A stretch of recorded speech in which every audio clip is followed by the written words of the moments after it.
Hard art. I'm sorry.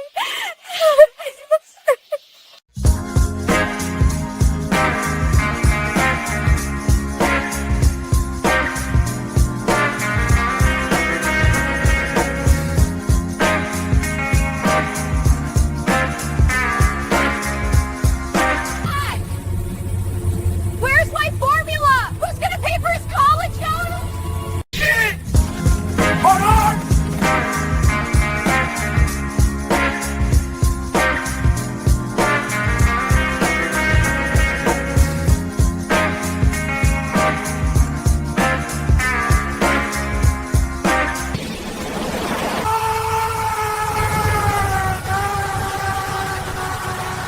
Hard art. Hey, everybody. Welcome to Hard Art, another episode. We got some people who are going to have to get fired here. Yeah. We're going to fire Sean. We're going to have to fire Shane. You know, Shane can't be bothered to show up on time for this show. Bastards. That's weird. Yeah. Yeah. You know, Although he did anyways. say he'll be in here in a minute, but that's no excuse. No excuse. Yeah, Right. look, I mean, plenty of minutes in a day, you know, Yeah. before the start time. Before the start time, plenty. you know, offset that minute with another minute, and you get here on time. You know what There I mean? you It's go. real easy here, guys. Yeah, man. Anyways, yeah, just a lot of people calling in lately. You know, like, yeah, we'll see. We'll see how things go. Anywho, welcome to Hard Art, guys. Shanthan, JD, Joe Sontag, gentlemen. I'm glad you guys are here. Glad to be here. Yeah. Pleasure. Always. This is my highlight of Wednesdays. Is that's jump right. on Hard art. Joe's my Oh, yeah. blackjack buddy. I don't want to fire my blackjack buddy, you know. That's right. So Yeah, what are you gonna do? Yeah. Yeah. You're not going by yourself, John. Come on. Like, Well, Well, he I does do pretty go good by on his myself. own. Yeah. you know. But I mean, you want to show them that you got people, you know. It'd be like, Yeah. where's Joe today, John? Well, you know. yeah, You this is my have crew something. over here. I took my crew. Speaking of my crew, I took Joe, Sean out to my favorite breakfast dive Yeah. in Lansing, Michigan. Fantastic. Probably the entire state. I don't know if there's anything better than that. But yeah, Golden Harvest in Lansing. Anybody in the Lansing area, go to Golden Harvest. You got to bring cash. It's cash only. Come with 4 people, or you might end up sitting with a stranger. Who the fuck wants that? You know, but I loved it. It was- I ordered banana cream pie French toast with whipped cream and caramel drizzle. Oh yeah. Damn right. All the fixins. Fuck yeah. All the fixings. America. Yeah. And it's his tiny little place too. Hey! There he is. Come lately. Look at There's this. our man. What's up? Yeah. Not What's Golden going Corral, on? Doug. Golden Harvest. There's a difference. A big difference. What? That's right. Big difference on what? Doug says Golden Corral. I'm like, no. Oh yeah. It's a big difference. Big Look, difference. I This is like a- Golden Corral. I like Golden. don't Yeah, get me Golden wrong. Corral's not bad too. Yeah. But this was a little dive. And I'm talking about this tiny little place, and we sat up at the bar, and the grill was like right in front of us. One of the cool things were like the helpings. The size of this food is massive. And the waiter came up to me, and I was like, I can't decide. Do I want this omelet or do I want French toast? And I was Yeah. like, give me a side of French toast. And I'm expecting like one piece of French toast or something. They bring me this plate of 4 pieces of French toast, like this freaking big each, this big, that thick. And I was like, this is a fucking side of French toast. It was so good though. French Yeah. toast. Yeah. Fancy See, shit. I go there. I know what I'm getting into. It's like the soup Nazi stuff. Like there's a menu, and the menu's very specific. So I order. I'm like, I would like this, please. Slide money up. Sean orders. He's like, I would like this. Slide money up. Joe's like, well, can I swap out? I don't know. I'd what like you a want. chicken salad sandwich on wheat Yeah, toast. I learned really quickly because I'm used to going to restaurants and saying like, hey, can I substitute pancakes for toast? Because I can get the pancakes and the omelets and all that kind of stuff.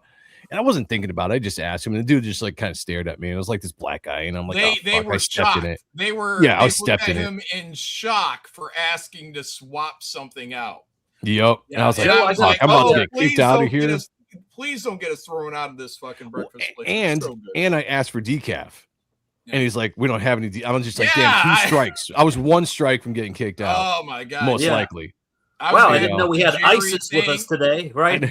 I was gonna have to do the Jerry thing and like kind of like I don't know this guy, you know? Yeah. Oh, Joe, wait outside for that's what I was like. I'm just gonna go wait in a parking lot, guys. My bad. Yeah. That was embarrassing. Man. Yeah, good place though. I'll go back. Yeah, it was wonderful, and the food was great. We didn't. I don't think anybody went to the bathroom while we were there. My story was last time I went there years ago. The bathroom smelled like sewage. You know, I just embraced it because it's a dive. You know, I'm like, it's part of the charm. Sewage is part of the charm. You know, you can definitely see Joe.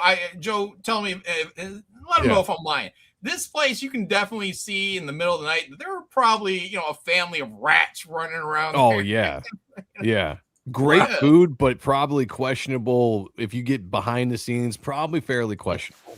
And not all the kind of junk up on the walls. Like, I got stuff on my wall, but I'm not serving food here, whatever.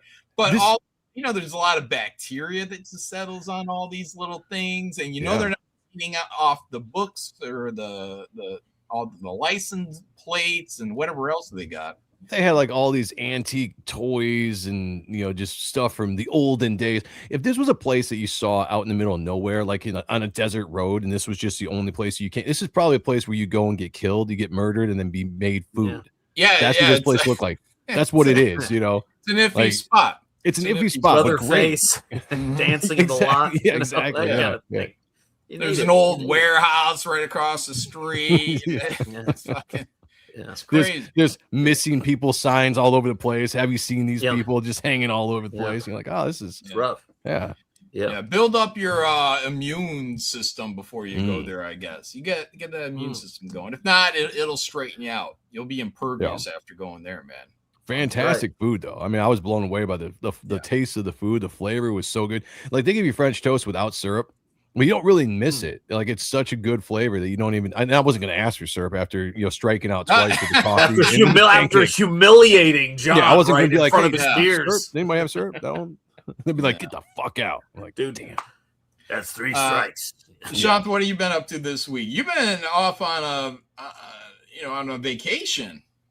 I took a vacation. I did it for one day. Didn't like it. There was no work involved. It was very upsetting, but I did it anyway. I forced myself through it. Today is my 26th wedding anniversary, 26 years. Congratulations. And she still can't get out. It's awesome. Like, she's trying, but I mean, bless her. The combination is something she'd never guess. And I went to Epic Universe, went to the Dark Universe, checked it out for the first time, and I am thoroughly in the Halloween mood right now. I'm there. Yeah. I know the shops are, but let's fucking go. Let's go. Yeah, Halloween. We saw some small leaves on our sidewalk this morning, and Faye was excited. She's like, fall. I'm like, I'm ready. I'm ready for fall. Let's go. We're about there. We're about there. Man. Yeah. Tell us about this Dark Universe trip you did. So I love Halloween. I think we've talked about this, and in fact, some of my favorite memories of Halloween were in Michigan. We're in Detroit because we didn't really have neighborhoods when I moved to Chattanooga because everybody's like, way up a hill and like the houses are further apart out in the country. So it wasn't like I had that. So love Halloween. So going to Dark Universe in Epic Universe is sort of like just stepping into Halloween is the best way I could put it. You've got creatures, you've got monsters. They have I like the things they build and design around the theme park, the sort of atmospheric stuff.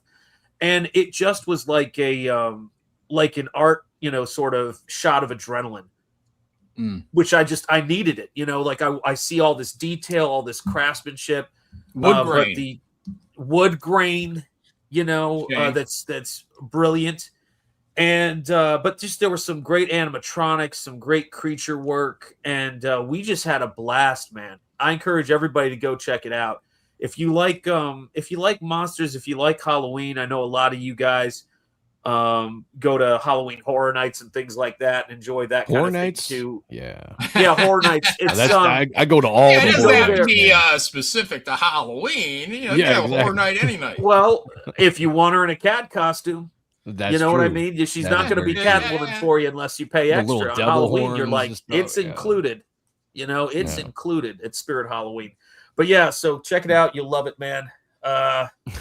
Yeah, I've heard stories. Yeah, I've heard stories. I don't mind being molested every once in a while. Like, you know, like, yeah, I mean, it becomes a habit. Yeah, you know, every once in a while is all right. But yeah, it was great, John. It was a fantastic place to go, and you know, the Harry Potter area of that we went to go see. The level of creativity and art there, you just get excited, man. You get amped up and ready to go home and work on some comics. I fucking loved it, man. Good shit. Beautiful. Hell yeah. Beautiful. Joe, outside of being able to hang out with cool John over here. Oh yeah. What else has been happening over in your neck of the woods? Anything well, I'll fun? tell you what, nothing fun. No, my air conditioning went out on Thursday and I had to order a part. Now all these HVAC parts are like, or you can't go to a store and get them, or at least not around here. You got to order all these. And it's the fan motor went out. I replaced the run capacitor 2 weeks before that. We had the capacitor replaced just the other day. Yeah, you know, and so, but now the fan went out. And I'm just like, I can fix this. I'm looking up on YouTube. I can do it. So I ordered the part, you know, and I spent like a couple hours yesterday in the heat, sweating my ass. I'm like Patrick Ewing outside. Replaced the blower motor in this fan or in this HVAC unit. Got it working. Now it's cool in the house. I'm basically an HVAC expert now. So if anybody has any questions on HVACing, you hit me up. You hit Ronan Joe up, and I'll help you out. So that's been my week. Yeah. Install a $20 capacitor instead of paying $800 for someone else to do it. That's right. Do it yourself. You can do it yourself. Yeah. Shane is unimpressed. Yeah, I agree, Rash Mataro. Yep. You reminded me. I have to change my filter. Some of it you can't when it comes to handling coolant. I think you have to have a license to handle it. Other stuff you can. That might be true. The coolant might be completely different. But anything physical, hit me up. I'll help you out. My wife told me that she could leave the fuse flicked and I could just go and work on it. So I don't know. Oh, yeah. Are you saying she doesn't have my best interests at heart, Shane? I mean, is that what we're... Probably not. You might want to get a prenup. Right. Probably not. Yeah. We're 26 years in. This is, I guess, how I go out. That's it, right. That's it. Man. Shane Davis, welcome to the show. What have you been up to? Nothing. Closed out the first 30 of Back Me Bro's first campaign, which worked out really well. So Yanzi let it run out without adding more time to it, so she could make sure that if it did fuck up and somebody didn't add an extra 30 days, that she could physically go in there and do it. So that checked out okay. Nice. So for the first campaign, everything's working out great. You know, we're running the tests like we're supposed to. So that's as exciting as it gets. Probably getting kicked in the nuts another day getting kicked in the nuts for building the goddamn site. That's where we're at. Wow. Has everyone seen Lanterns? Yeah. Yeah. Sean, Joe, Shane and I have already talked about it, but I'd like to pick your guys' brain for this. And Shane, feel free to hop in wherever you want. But what did you guys think of the show? I don't know what you guys talked about because I missed that conversation. But overall, for what the show is, and I just preference it that way because I've been going back and forth with people online about it's not Green Lanterns and all that. And for what the show is, I like it. It was a good mystery, and I like good mystery storytelling. I like the twist at the end, regardless of whatever people like about that. But it fit right in with any show that was kind of like True Detective or like Sharon Terra. Who's the dude that does Yellowstone? Taylor Sheridan. Yes, Taylor any Sheridan. Kind of like that kind of stuff where it's well acted. I thought the chemistry was good. The dude that played Hal Jordan was I thought nailed it for being like an older, sarcastic, don't give a fuck anymore kind of personality. So what the show is, I liked it. I'm intrigued. I'm looking forward to the rest of the series. What you rank it out of 10? Oh, out of 10. For first episode, I know like 7.5. Okay. All right. Sean. Shane's like, I honestly have not seen it yet, and I can't. I gotta be in a mood if I'm gonna watch it. I gotta be into it. And now you haven't seen it yet. Why not? No, come on. Oh, no, you've been on this trip and all that. Oh, that's true. You got it. I've been on this trip, but also I just prefer to read what others think about it. and then just decide That's right. where I'm going to go with it. You know, kind of Mhm. take the pulse of what everyone else is saying and then jump on a bandwagon, if you will. But Yeah. no, Pick the popular side. I Pick the don't popular have an side. extensive interest in the DC universe. I haven't gone into the Green Lantern lore, so I would probably come to that show completely fresh. Honestly, I really would, because I'm That's a what I Marvel did. guy, Yep. and so I'd be curious. I'm curious to watch it just to see what somebody who's coming at it, not thinking about it in terms of I have a relationship with these characters and That's me the right here. lore and everything like that. So, what was your Yep. take, Joe? That was I I mean, in terms of like as coming at it cold, right? Because you're I not will a be Green 100% Lantern. honest. Yeah. I never really read a lot of the Green Lantern comics. I liked the character, I liked Hal, but I was Yeah. never a diehard. So I can't sit here and try to speak in some kind of authority when it comes to the lore of the characters. So I came into the show, it's just be like, what I try to do these days is like, what is the show? What is the show going to be? And then do I like it or not as a show itself? And I liked it as a show. It was a good mystery, good chemistry between the cast. And I was excited to see where it went. And so like I separate myself from the Green Lantern fans, that there's a lot of Green Lantern fans that are upset out there, and they have every right to be, because I assume it's not a lot like the comic at all.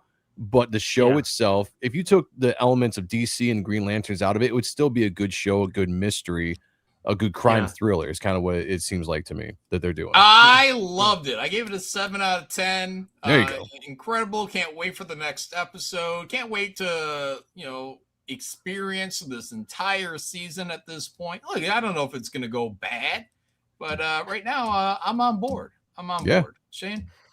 It won me.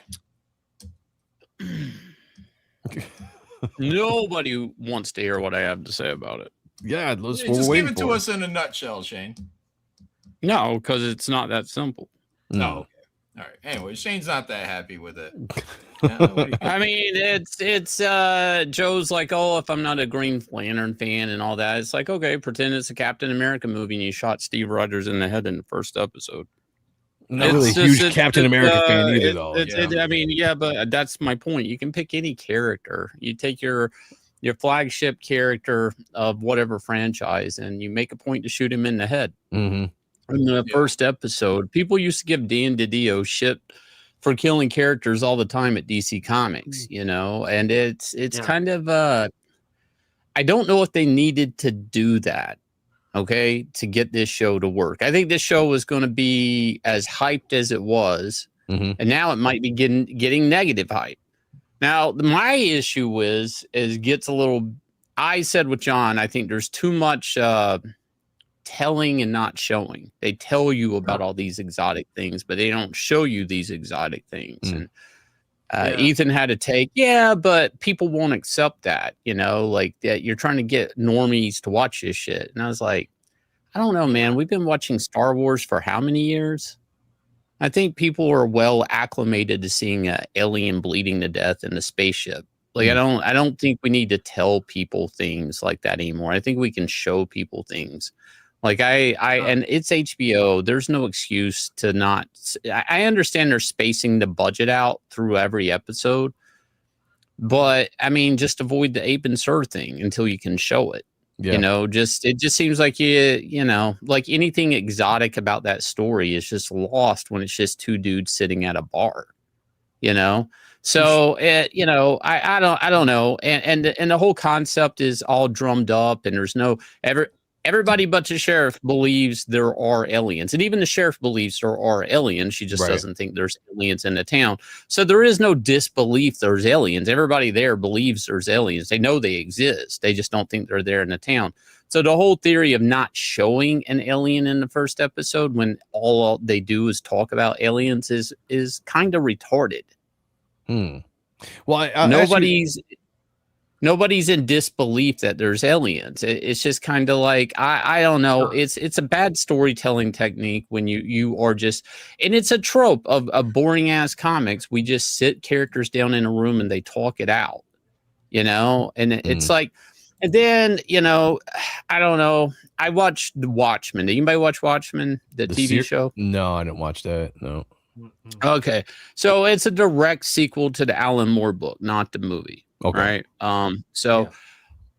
take that away. But right off the bat, same guy worked on it. Damon Lindelof. Oh yeah, I know his stuff. Oh, Lindelof. Yeah, Yeah. Okay, first episode, this black female cop, her boss, turns out he's murdered, and she's like, oh my God, who killed my boss? This is a big deal. And then she opens up his closet and she finds a KKK uniform. Mm. Oh, and then the whole homosexuality. Yeah. And then the whole show is about MAGA is our Rorschach people in the town. And that they're white supremacists and are all wearing Rorschach masks. And that in the end, Dr. Manhattan's actually living as a human, but he wiped his memory. He doesn't even know he's Dr. Manhattan. It turns out he's her husband, who is a black guy. And it's like, so the framework of that was all there, and it was all political, and it was like didn't need to be, even though there's politics in Alan Moore's Watchmen. It didn't need to be in this show, and it didn't need to be a representation of Trump supporters in MAGA. It just didn't need to be. You right? said something great. Sorry. Can I say? We'll just say one thing just on that. Go ahead. Yeah. So you said something about politics. What was really funny to me in watching Bosch break down the Watchmen and all of that is, and just really thinking about it, his politics may have been to show Rorschach as the bad guy, but I didn't get that when I read it. So it was subtle enough to where most of us misread, what he was who he was trying to throw under the bus. That was everybody's favorite character. Yeah, I know. It backfired on him. It turned out to be, to be the most lovable character in Watchmen. Anyway, so the same framework is in episode 1. In this show, there's a group of what looks like white, I'm going to say white nationalists or something, that are a militia that are against aliens, period. And, you have a black Jon Stewart, who is obviously in too deep, and they right off the bat, they kill Hal Jordan.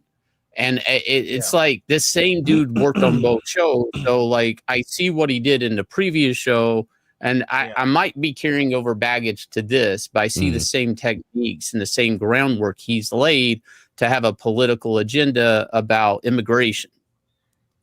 I see where you're coming from on that, Shane, and you're probably right on that when it comes down to it. The only thing I would say about the Hal Jordan thing, I wasn't happy that the rumors were true that they were killing off Hal Jordan in the first episode, but they set it up in a way when you're watching the show, they talk about shapeshifting aliens and all this kind of stuff. He doesn't have the ring on his finger at the end. That means that Jon Stewart doesn't have the ring either. Where'd the ring go? Is that really Hal Jordan? Could that be somebody else? It just sets up mystery to where it's, maybe they reveal something down the line. Same thing with whatever the alien name is, where Hal gets his ring from. I can never pronounce his name. That scene might be something they show down the line, because this is set up like it's a reverse, right? We jump forward in time 10 years, but now we're going to go back 10 years and see what happened during that 10 years as it spans out through the rest of the episode, probably bouncing back in time from 2006 to 2026 to 2016. And maybe a lot of these things that people are upset about will be filled in and will be answered as we go. So I guess that's why I have like a hope for where this is going, based off the first episode. And I'm not Hal down Jordan's on it so really much. dead. I'm going to bet money. Hal Jordan's really dead. He could be. No. I'm betting money. It doesn't matter if I'm right or wrong. I'll bet $10. Hal Jordan's really dead.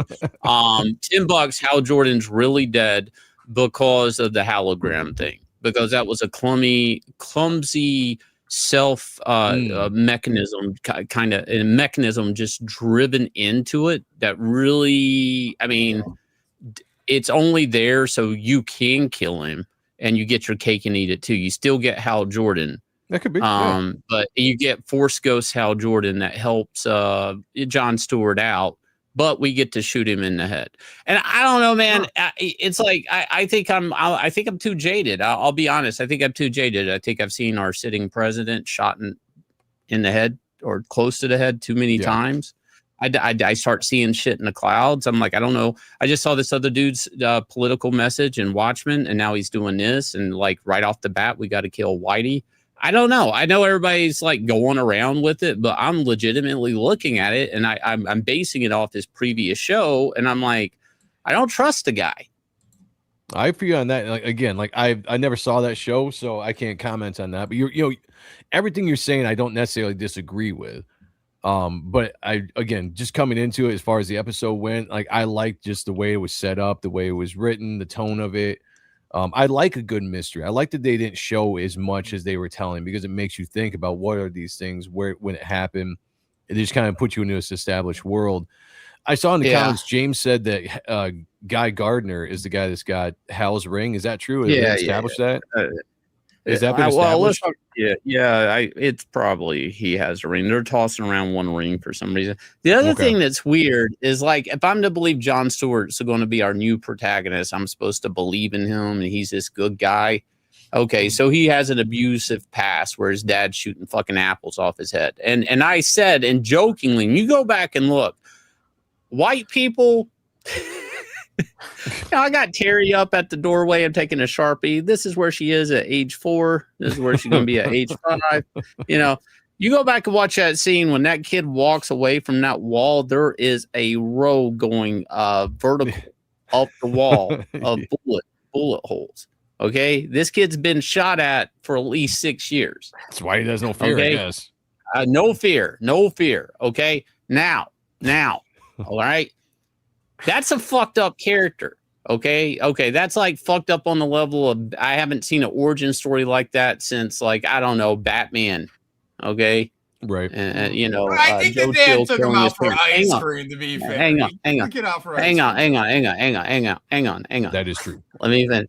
And then Jon Stewart makes a moment with a fucking white kid about throwing a football.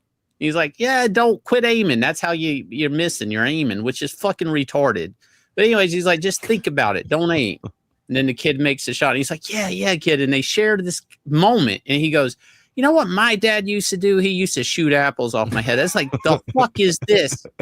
I'm like, I'm never going to like this character. And then they do the token. He's the cool black guy. They did this with Luke Cage in the first episode of Netflix. He has to pound puss in the first issue or the first episode. It's like he had to have car sex in the first episode. Why? Why not? I mean, I don't know. I mean, I would have done it if she was like, "Hey, you want to come out and fuck him?" But you know, you can have. I mean, no. I mean, so like, it's like, I mean, honestly, the fucking shooting apples off the head thing. I mean, that was like a bad first step for the show. I don't think it's redeemable. I believe his dad is the one that kills Hal Jordan. I think I've already figured it out. I think his dad, the reason he knew when he came home, what's his name? And he said Hal is because his dad is already friends with him. Because they're both military. And I think his dad, because he keeps calling his dad, well, it's not going so good, Dad. I ain't got the ring yet. You know, all that shit. I think his dad's 5 like, hours. I'm asking. He pulled that fucking gun on him and they blew his fucking brains out. That could very well be. I just think it sets up the father as a piece of shit, obviously, which, you know, if you put your child in mortal danger like that, shooting a gun at, regardless of how good of a marksman you're a psychopath, you know. So I think that just sets up the father as a psychopath, and maybe he is the one. I mean, that's not a bad way to introduce that character as possibly the one that knocks off Hal Jordan. And then to top it all off, the dad's like, yeah, let's go. What do you say? Let's go get a hamburger. And knocks the applesauce off his fucking kid's head. It's like there was a bonding moment after that. It's like, who the fuck approved this? Tom King can't write. Okay, he can't write. Well, that's true. Strong male characters. He's like a goddamn alien trying to pretend like what a fucking man is. Like, he has no idea. Like, that is the weirdest. I think the word you're looking for, Shane, is sociopath. There you go. Trying to write. I don't know. Like, who the fuck? And that shit made it on TV. There's probably some kid like, hey, Dad, I wish my dad loved me and shot apples off my head so I could be a superhero. It's like, holy fuck. I don't know if that's Holy I don't fuck. know if that's a message just getting out to kids. I think if anything, it's just Yeah, showing how big of a I piece don't know. of shit I don't know. his I don't dad know. is. Wait till the first young kid says, "Hey man, let's do a bravery test." Just Oh, wait jeez. till 2 kids watch the show. It'll Yeah, be I on can't the wait till the news. kid's got the John Stewart action figure and he's like, Ugh. yeah, Daddy, I want to be John Stewart when I grow up. Here, shoot an apple. He's a kid's like, Daddy. He puts an apple on his head. Dad's like, what the fuck? You know, Well, how do you mean, show character development for a character that is obviously abused as a kid, whether it's physical or mentally, what he had to go through with a father is obviously a psychopath. You know, I mean, what could you do that was the extreme of that besides like the stereotypical beating the kids or whatever abusive? You put something crazy extreme like shooting a apple off of his head. But I can tell you what you don't do is you don't take abuse to children and act like it's a positive. I didn't That's take it what as a you positive. don't do. No, that's what you don't took it do, as and a that's negative. exactly what the fucking show did. Okay, I don't know if everybody saw the same show I did. They took an abusive situation between father and son and pretended like it was a positive. See, I didn't take it like that at all. I took it as a very negative, but the kid was being raised to that point where that's all he knew. All he knew was that abuse. All he knew was that whatever. And so he was, it's almost like the Florence Nightingale, or whatever it is. Agree. That's what the show did, though. That's what the show did. And he thought, Jon Stewart thought it was such a positive that once he had a bonding moment with a kid throwing the football, he thought he had shared that fucking abusive situation with a strange kid. Well, the advice he gave the kid was legit. It's in the show. It's in the fucking first show. And everybody's like, you're just like the zeros. You're hating the show. It's like, no, man, this is fucking hot trash. I'm sorry. The fucking show's hot trash. No, you're allowed to dislike it. You're allowed to dislike it. I won't argue with about that. I'm just, by the way. The Hammer Dan, Buck99, John is so happy. Yeah, I took some medication before this show. there you go. I drank a lot of bullet bourbon to get ready for this one. Black Optimus Prime for 2. I'm sure it will be explained later. Coke 2026. Art Hita, member for 8 months. I'm with Shane. I trust no one in mainstream entertainment. All commies. I stick to indie games and comics these days. Plus classic literature by indie. All right, thank you. And the Northman Buck9, Shane got a point. Mm-hmm, all right, wow. Definitely. I don't know. Like, if you're gonna do an abusive situation, you can't turn it into a positive situation. You can't. It can't turn into like, hey, Daddy shot apples off my head, and we're happy, and we're gonna go grill a burger afterwards, and I'm gonna tell other children, like, you need a man in your life. What the fuck was he telling that kid for? Hey, kid, you want to go stand next to that barn so I can shoot apples off your head? Like, what the fuck was he getting ready to do? I took it a complete different way. That it was almost like a coping with the fact that he came up like, hey, I just gave you legit good advice. No, my dad used to shoot apples off my head. He wasn't coping because he called his dad on the phone for advice. He still has a strong relationship with his dad. His actual strong relationship with his dad is actually forged with apples being shot off his goddamn head. What if he's still scared of his dad to this point? He's still just I'm sorry. Sean, have you seen this? Have you seen this show? Sean doesn't know. No. All right. Sean, you got to watch the first episode because it doesn't make sense. What the things I'm saying, everybody's giving me shit for. Like I'm the crazy person. I feel like most of the people in the chat are agreeing with you. I can't imagine how this thing made it off somebody's desk. That's Shane, the part I don't understand. Shane, you are offended by this show. You can't stand it. You hate the writing. You hate the direction. Everything about the show. Will you be watching episode 2? Yes, I'm going to watch the show. I'm watching the show. I'm watching the show, and I'm not hate watching the show. Hang on. Hang on. You're cutting me off. I'm watching the show. I want to be clear. I actually have an investment. If they make toys off my characters and like they are, McFarlane just made some Red Lantern toys, I'll get paid. I actually have a stake that I need this show to do good. Right. But like, I'm not also going to I'm not going to not call out the bullshit of the show. I mean, that's a fucked up scene. Rosh for 2, after you closed out or closed Shane out, he starts big timing you. Yeah, that is true. Who am I big timing? You asked my thoughts. No, he's talking about you being late. Yeah, my that's what it was. Jabba the Ender of Hinatra streams for 2. I knew you looked too happy. Yeah, alcohol. Pilgrim Media for 2. Shane is correct. The truth hurts. Doesn't hurt me. I liked it. I'm not hurting. Yeah, I'm not hurting at all. Yeah. Not at all. I'm looking Black forward Optimus to Prime episode for 2. 2. John, let's make what?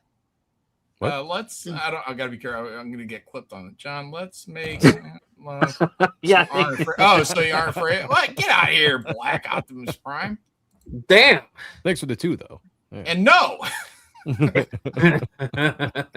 Yeah, I don't know. You hesitated, John. There was a pause. It's the Well, medication. at first I'm like, well, he's the bullet. black. And I was like, no, even if he's white. No. Doesn't matter. Now, no. I will say this. No, I'm not doing it. No. I do want to end on saying this. When I read comics, I wasn't just drawn to Todd McFarlane and Jim Lee and stuff like that. I was reading like Silver Surfer and Guardians of the Galaxy and Green Lantern. I actually liked the space comics more than normal superhero comics. I don't know why. It was the aliens, the spaceships, the weird planets. I just thought that was more entertaining to me as a kid. So to me, like, you know, I'm not going to say there's not a grounded in a small town Green Lantern show that can be done, but I just, to me, it's not the brand or the property. So, doesn't mean it can't be done and done well. And they might be doing an okay job. I'm kind of hung up on the Hal thing and the Apple thing. Those are my 2 hangups. Gotcha. Yeah. Makes sense. Thank you. Bruce Campbell thinks that the Evil Dead should be more funny. Yes. What do you guys Yeah. think? I've 100%. heard a lot of people talking about that. A friend of mine who is a massive horror and Evil Dead fan was saying that the other day. Like, there's no humor, there's no levity in Evil Dead anymore. Although I gotta say, when I saw Evil Dead Rise, I did enjoy the flick. I know a lot of people didn't like it, but when I saw it, I go, yes, I think the opening title sequence, that whole part, that's the the best whole thing for me. And I like the It's the mom. best. I like the mom. She's a little but crazy. she was a great she was well, you know what I the would have thing done her is, as a Deadite. I think we could fix her, right, Joe? 100%. I could have still done. Yeah. Do you know what I'm absolutely. saying? Even when she was looking at me with those come hither eyes going into the wood chipper, I thought to myself, you know what? I could still save her. You know, I could.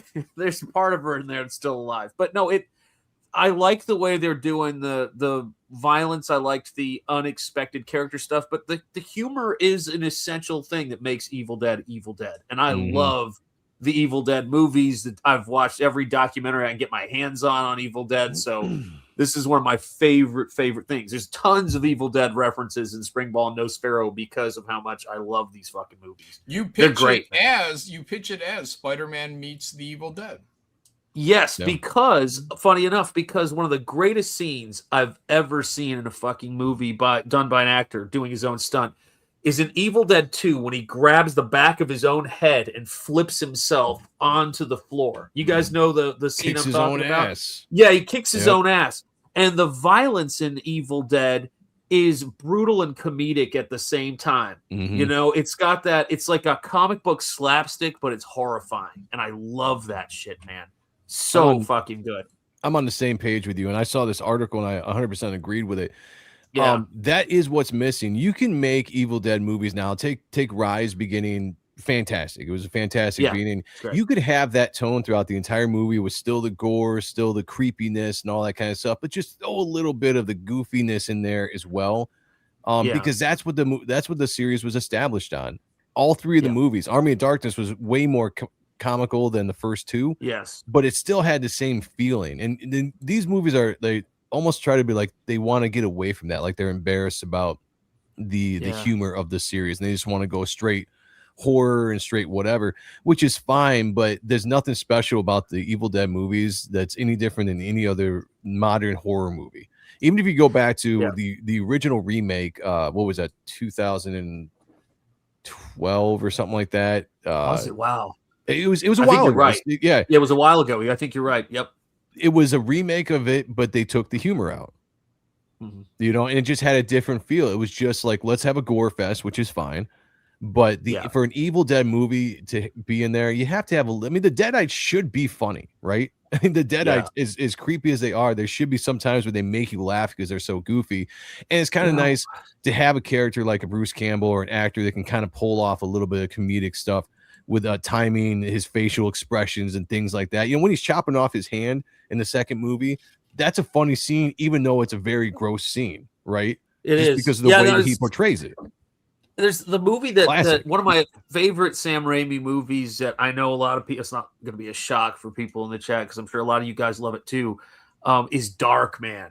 That is a great fucking super. What's crazy about Darkman is the reason why he did Darkman is he was trying to make a shadow film at the same time they were launching it. And he couldn't get the rights to do it. But Darkman has that great sense of humor with the cigar cutter. You know, let's go over my points. You know, it's fucking great, man. I try not to lose my temper. I don't always succeed. Yeah, you know, it's just fucking great.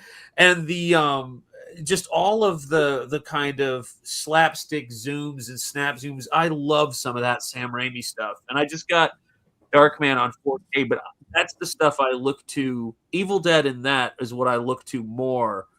When I'm thinking about action and comedy, and you know, it's so great, man. I love that stuff. Classic movies, but yeah, I think they could benefit from a little bit of humor. It doesn't have to go all slapstick comedy, but just like a little bit of stuff to make it feel like it's in the Evil Dead universe instead of just being told that these are the Deadites. Here's an Necronomicon, and there we go. You know, and then let's gross you out as much as we can with the gore. Give us all that gore. Give us the gross. I say you're never getting it back. You're never getting the humor back. Anything you love, it's gone. Dead. They will not allow it to happen ever. Not through there, but you could get it through Spring Ball. Why not? That's right, you can, guys. Spring Ball, Terminal Monstrosity. I was getting a great chance after I packed up some a big batch of Nosferos. I was back at work on this, and the sort of creepy element, the creepy factor, it's not going to be like something you've seen before. John has seen more of the first pass of Spring Ball than anybody outside of my immediate family and my brother. And it's one of the things about it that is so fun is I want to make it something that is timeless, but I think there's something about when you read comics that are of their time also that makes them timeless. And we haven't had a superhero comic book that is addressing things in a way that it's not like, you know, oh, this is topical. Oh, this is a snapshot of this. But just superheroes used to get down and dirty and deal with real shit in comics at the same time, providing you levity. So it didn't have to be all bleak, but there were real stakes when you were seeing this stuff. And that's the stuff I'm living for with Spring Ball. So if you like things like Evil Dead, and I mean, that to me is my bar because that's a true independent film made in Tennessee, the first Evil Dead movie. And by Michiganders. Yeah, I was by Michiganders. Listen. Look at these guys trying to take credit for our people. Bastards, man. No, man, the stories the Michiganders had of being in Tennessee are hilarious. They're like, there was a whites-only laundromat. Like, it was fucking hilarious. They were a little freaked out by Tennessee. But the craziest thing about it is that it's the same thing with independent comics when you got Spawn and when Spider-Man started pushing the envelope and you got Dark Knight Returns. Heroes were cool. They were still heroes, but they were down in the shit, you know, getting in fist fights in the mud and things like that. I love that gothic sensibility for a character who's kind of like thrown into it. He's like the superhero in this Halloween world. So I fucking can't wait, man. Let's go. Can't wait for you guys to get it. Yeah, let's do it. Chris Evans is in a new film that's going to be coming out. They've only released pictures of it, I guess. Anya Taylor-Joy, Chris Evans' Sacrifice. I brought this up. She's in everything. Because, look, I was just going to say, she's all over the place. There's a little hit girl. Yeah, and I was thinking about that, too. I'm like, this bitch is the white fucking Zendaya. Oh, okay. She is. She's fucking can we not have her in a movie? Is there anyone else out there that we can cast? No, it's a union thing. Has she done Yeah, anything yes. that's like, Yeah, oh my well, god? honestly, I'd take her. I take her. Am I back? What the hell? Yeah, you're back. Why do my camera's out? I don't know. You're Not back until you now. just turned I it see you off. now. Or do you, yeah, you're here. Doing it again. All right. But anyways, I will take her over the fucking Black Widow chick. Like that's our two choices right now. If you get a white actress, it's either the Black Widow chick or this bitch. Yeah. Pew. This bitch. Yeah, Pew. I can't remember. Yeah, I'm not a big fan of Florence Pugh or whatever her name is. Like, she's not attractive to me. She's very small tits. That's how I judge all women. She's got a blocky, male-ish body too. Like she's not that. Oh no, very yeah, good. not her. I was thinking of the woman who's in who was in the Mission Impossible movies till they killed off her character. Who's in Dune? I feel like she's in Rebecca everything. Ferguson. she's Thank fine. you. Yes, Yeah, she's hot. She is everywhere, man. Yeah, like she's in, I don't know how she gets everything done. She's in so many movies. Crazy. Obi Ravioli in the chat says her eyes say no gag reflex. I agree with you on that one. Yeah, You know, there you have it. Yeah, it's true. Anyways, I thought it looked kind of cool because she's got like a headband. There's a little hit girl back there. Yeah, and there's a whole pictures gallery that I found. Nice. Interesting. Which is weird because they said that was the first look, unless all these came. And immediately, like number one this is number one. I was like, oh, Yeah. Wait, That black dude is in everything now too. it's got a black guy right there. It's got this unattractive, Very unattractive Indian chick here. She is not. What is she from? I fucking. I feel like I've seen her in a sitcom or something like that. Tits look like they might be legit. Got a little boob window maybe, there. That might be all right. No face, but big tits Ooh, will wait, what is this soften the about? blow. That's wild. Yeah, what is this about, It's John? about I've never heard of it's this. about an actor who's washed up and he's like, I don't know, he's at some kind of party trying to reinvigorate his career, and then like some kind of robbery thing goes down. Now Dang it. check this out. These background broads right here, and this one's old, but man, I these still hit it. three, I'm like, damn. And then there's Selma Hayek up here. I was just gonna say, my Let girl me say this. still aging like Okay. fine wine. Now there is a maybe black beauty here, but all I see is a silhouette. It's pretty dark. Yeah, it's pretty dark. She needs to Too smile. dark, No one can baby. see her. Salma Hayek, man. Yeah, What Selma can you Hayek. say, really? And I'm like, how the fuck does this bitch still look like I don't know, 40? She's amazing. Dude, did you not see From Dusk Till Dawn? She's a vampire. Yeah. She's a vampire. 40 yeah, years she's a ago. vampire. Oh, okay. It was in the movie, Okay. so she's not. Oh, look at aging. this. Is this her? No. Yes. No. I don't know. It might be. It might be her. Yeah, because I was like, I looked at it, I was like, is that her? I couldn't tell, man. That No. might. Oh man. No, that's not her. Unless it's I don't know. I don't know. No, that can't be her. No way. Oh, it might be Charlie XCX. It might be Charlie XCX. Mm. Yeah. Because she's in this movie as Gotcha. Mother Earth. That's her name, Mother Earth, I guess. Okay. Mother Earth. Yeah. So you'll see the tag in the back of John Malkovich is in it. Oh, he's Who looking fucking old. cares about that motherfucker? I can't do it. I'm still thankful that he was What are you gonna do? that he was That's cut from, exactly how you talk. That's what I was gonna try to do. I was like, nah, Dude, I can't I pull it love off. John. That was the best, man. See, John Malkovich. This is exactly how you talk. Like, God, Yeah. that was that whole thing is. He's insane. Like his NFL shit's his best shit though. That's his 100% his best work, man. That stuff is amazing. Here's This, that chick, and I guess her crazy family that are going to do the robbery, because that might be Hit Girl right down there. Oh yeah, they look crazy. Yep. They look inbred. No, they look Bill Amish, Hader's dude, because that's the Oh, fucking okay. Amish kind Is of it? bowl up front. I don't know. Do I'd Amish still have hit. bowls? I'd still hit it. I heard, not the other two. Yeah. Yep. That's a dude.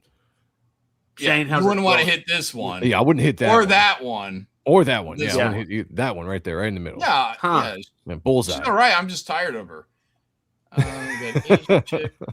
She's all right. I'm just I'm just Yeah, I mean, she's just like, I don't think she needs to be in these like starring roles. I mean, The Yeah. Wick was okay, but You see the what's- gorge? what is she memorable for? What was it? Where I saw The Gorge what was recently. the role she did?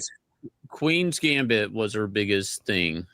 Yeah, The nobody Netflix watched it. show. That's Never heard of it. probably the biggest thing that she's done. That's most memorable for her. I like Yeah, the she was good Gorge. in I that. thought the Gorge was pretty good, and she was in that. The Gorge, she sat on the other side of a wall of a ravine. Like she didn't do Yeah, anything in that it was- movie. I didn't say she did anything. I just said the movie was good. I liked the Christ. movie, but she was attractive. She had the darker hair, which I think she looks better with darker hair, honestly. Yeah, I can see that. Not a star, man. She's like No, I'm not saying that she's a star. I just Yet. I'm there. But Well, damn, I don't think they are she's top giving her- billing. They are giving her Yeah. the roles like she's the it girl of the decade, and same with Zendaya. I just don't get it. I Yeah. don't see it. Yeah, Zendaya, I don't get. There's not one memorable thing they've done, except maybe The Witch. So I'll tell you this right now, though. I bet you money she's going to have a long career, though. She's kind of playing her career smart. She's playing a lot of character actors. She does have some starring roles, but she's just off enough to have a longer career. My personal feeling. I agree. I don't I know agree. why. yeah, I but think just she's think that. I think she made the deal. She's fucking in the Yeah. club. So get ready for some pyramid hands. shit That's like wild, that, man. and Oh photographs. yeah. All Yeah, seen she made the that. Illuminati. deal. So yeah, Mother Nature. That's some Mother fucking Nature, shit yeah, too. Doc Brewski says Joe likes everything. I do like quite a bit. Look, I just like to be entertained and give me pretty women and some boobs. Oh, look at this I'm chick. satisfied. Yeah, because yes. She looks. I good agree with looking. you, Joe. I'm the Yeah, same way, Megan, man. Yeah, same. Yeah. All these background chicks are way better looking than fucking Anya Taylor-Joy. Yeah, I'll take that. That's a lot of. I mean, Selma Hayek is 1,000 times better looking, but that's Selma Hayek. That's a Yeah, ghost she's a package fucking- right It's there. Granny it's now. tough to carry that I- stuff too. I do know. grannies as much as I can. Yeah. Yeah, I've done 2 in my lifetime. All right, Sure. if Selma Hayek ever came up, I'd make it 3. What the hell's going on with him with that white lasso going around his body there? Huh. What? Hmm? What white lasso? Look at his hair. I think it's just lighting. Oh, I see No. what you mean. Yeah, he's got a weird halo going around his head. Yeah. I think it might be lighting from all the cameras in the background taking pictures. And this is a scene that's just caught with maybe one of the flashes in the background. If you watch this in a scene, it'll probably be really lit up with a bunch of flashes. Slow I think motion, it's- probably. But I think what you're catching is right, Shane. It looks like it's poorly composited. But it's probably, I bet you in this scene, the background shifts and it's some surreal thing. That's what it's got the sense of to me. Like Mm. he's having some type I of say experience. lasso because of the lasso tool in Photoshop. Oh, I get yeah. what you're saying. Yeah, That's yeah, the yeah. reason I said lasso, but That makes perfect sense. the white line around there. Yeah, that makes guys. perfect sense with that. Yeah. I don't know. Like, I guess this is interesting. I don't. Is there a trailer? Or just this? No, this is these are the first images. Yeah. I Allegedly. guess they're going to He's try to like a promote like guy- a big. I think he's a guy that got fucked over by superhero movies the most, man. I think he could have been like this, I don't know, lead actor. I really do. I think he has he's a charismatic guy. You watch him in anything else other than Captain America. I mean, I remember back when he was in Not Another Teen Movie. He was Fantastic. fucking great. Yeah, it was a fucking great, great. yeah, great movie. Yeah. And now I he's agree. just caught in the shadow of Captain America, pretty much. That is I don't know if he 100% can get out of it. typecast.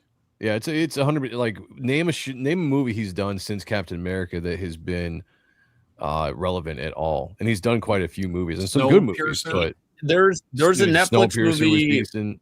Yeah. Ryan Gosling. So that movie. But there's a movie called Gray Man, and he Yeah. plays a bad guy to Ryan Gosling. He is a great fucking bad guy. Yep, He is because he's got that fucking great bad cockiness. Yeah, they can pull He's off that bad yeah. guy. Yep. And If I'm I like, was- yeah. as Sunshine, I still say he's a great character, and even though John's like, no, he's not. I'm like, yeah, No, he he's is. he's Yeah, okay. I mean, he falls in water and freezes. He's great. he sacrificed himself. Yeah, Well, Yeah. for me, I, I, like think the if movie. I was given, I like the movie. if he was looking to like go He's in in a it. direction with his career, I think he would be great to lean into doing villain roles and comedy stuff because he was Comedies. actually pretty funny in Deadpool, so he clearly can do the comedy stuff, and he's got a lot of different facets to his character. But I think he's gonna have to make some really smart choices Like he's going to have to make some really smart choices to get out of that, you know. Comedies would be the way to go because coming up from not another teen movie, even the stuff he did as the Human Torch, he's got good comedic timing. He's got the kind of charisma and presence when it comes to comedy movies, even like rom-coms he could probably be fine on. But just I think like Shane said, it was just the success of those Marvel movies in that 10-year span was so huge. Hemsworth has the same problem. Hemsworth could be a leading, he could be a leading man in action movies, but for some reason, nothing he does sticks because it's Thor in every movie, you know? So yeah, he's got to do something with it. You know, my favorite, when you were talking about people playing villains and playing great villains, I know it's been a while since this movie came out, but Tom Cruise in Collateral, for my money, is one of his greatest performances of all time. The only time he played I watched that just a couple of months ago. It holds up. It's fucking great, man. And the other role he played where he kind of had that dark side, I actually posted in our chat, which was when he snaps at the end of Taps. And someone he was like one of his first roles when he was young, man. He was such a great psychopath in that movie. And Collateral, he just was great, man. He was just great. Yeah, you know, there's a point where he like does a weird kick on a guy, like the guy's down on the ground. No, it's when the guy steals his shit in the fucking alley, and he just like guns three guys down in 2 seconds. The drop, and I was like, fuck. There's a really good cameo in it right off the rip. You remember who it is? The guy who he tags out was who was it? Shoot. That's gonna bother me. Who's the guy, Shane? Who we got? He gets the briefcase from Jason Statham at the beginning. That's what it was. Yes. Yeah, that's right. Yeah, at the very beginning of the movie. Jason Statham. And after the first time you watch it, you're like, But Jason Statham is like acting like he's like, I don't want to touch this guy. I don't want to talk to this guy. It's like really weird when you watch it the second time because he's like, he knows, you know, he knows. What's his name? The fucking Hulk is in it. Rufio guy is in it. And it's like, you watch that guy in that movie, is like, you could have been a cool dude. You could have just been a fucking cool dude, man. And then you had to be a fucking giant liberal. Yeah, that was a mistake. That's weird. Yeah, this dude has all the ability to be a leading actor in Hollywood, but for some reason it just never worked out for him. He's got the looks, he's got the build. If he really wants to put muscle on, he's got the charisma. He's a fun actor. I think he can do a lot of different roles, but it's just not working out for him. He's like wallpaper, you know, like wallpaper. Yeah, he's like wallpaper. John, did you ever see another you can teen look at movie? a guy. You can look at a guy. You know, he can speak a line. You know, he can do some borderline acting, but you know, has he really stretched? You know, has he really stretched? Has he played a now you retard pissed yet? me off. I don't think he's played a retard. No, he could probably do it. That's what he needs to do. Leonardo DiCaprio played a retard. Yeah, he did. What was that? Something Gilbert Grape, right? What's eating Gilbert Grape? What's eating Gilbert? I'm just saying, like, has the guy ever tried to do any actual acting before? You know, like a different entirely different person than Chris Evans. Maybe. All right, I'm gonna play a clip. Oh, this is angry Chris Evans, and this is funny Chris Evans, but it's always Chris Evans. Has he ever done a character? Maybe that's the problem with his career. Yes, he has. Here, he played a high school jock, and it was funny as shit. Here, pull up my screen. Pull up my screen. Pull up my screen. All right, here he is. Here he is. I'm defending this motherfucker, and I just named like 5 fucking movies he's good in. Terrible. Reggie Ray. Man, I cannot wait till Friday night's game, y'all. What about your head? The doctor said you had a blood clot the size of a grapefruit. 5 more concussions and you'll die. You should probably take it easy. Don't listen to him, Reggie Ray. Austin? Mr. Not first string anymore.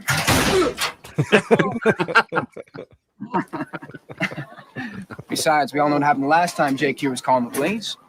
And now, number 4, our hometown hero, first string quarterback, Jake Weiler. Hey, Malik. Look, that's prime A acting right there. Did you see that? I love this anyways, movie when it came out. He didn't even. Yeah, I like that know. the fat guy's number is 69. That's funny. That's funny. The fat You hold guy's these books funny. here for me. No, hang on. Sure, why not? I am the token black guy. I'm just supposed to smile, stay out of the conversation, and say things like, damn, shit, and that is whack. We never got that on Hard Art. I just want to point that out. When we talked about making this show, we was like, we're going to get one of those. I said, Is get it- the we got it. dog ninja guy over here. That's true. Like, well, where is that? That is whack. Who's doing that? Not Shant. Mm. I don't see you picking that that is up. whack. Damn. Damn. Damn. Shit. There Holla. we go. Oh yeah. There you go. The line Wow, she look said how he here, looks awesome. up. Who's that? What's she doing? Hottie. She Is graduated. that that like Anna 4 years ago. Diarmas girl? Wait, listen to this line. Hi, Listen to what Jake. she says here. Yeah, well, you're about to see him be funny, John. Who's the If you will just pay attention. Change Is your that life. Anna Diarmas? Is that who that is? I don't know. I don't think so, but that is I mean, whack. What's that the name of is the movie? I wanna see that is a what you're talking smile right now. Not another Oh, it teen is? movie. Yeah. John, could you appreciate the moment? Live in the goddamn moment, John. Yeah. about. Yeah, okay, whatever. All Catherine. right, listen. Can I ask you a question? Why is it every time I tell a guy they can put it wherever they want, they always stick it in my ass? Damn.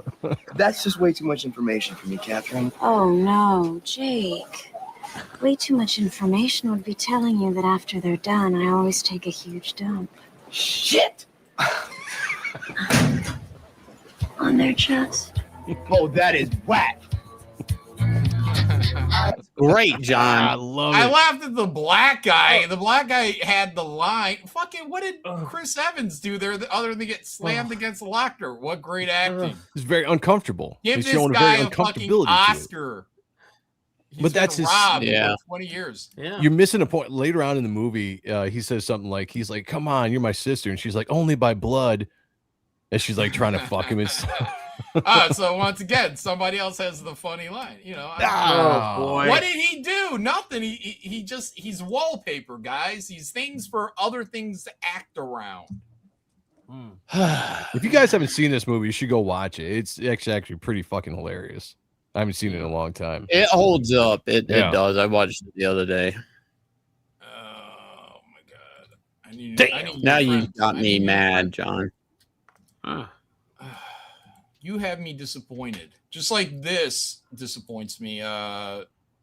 Welcome to Derry gets a season 2 screenlit. Oh, that disappoints you? I'm excited, man. Yeah, I didn't really care for it. You know, whatever. Aw. I mean, it's gonna take place in where'd it go? There we go. 1935.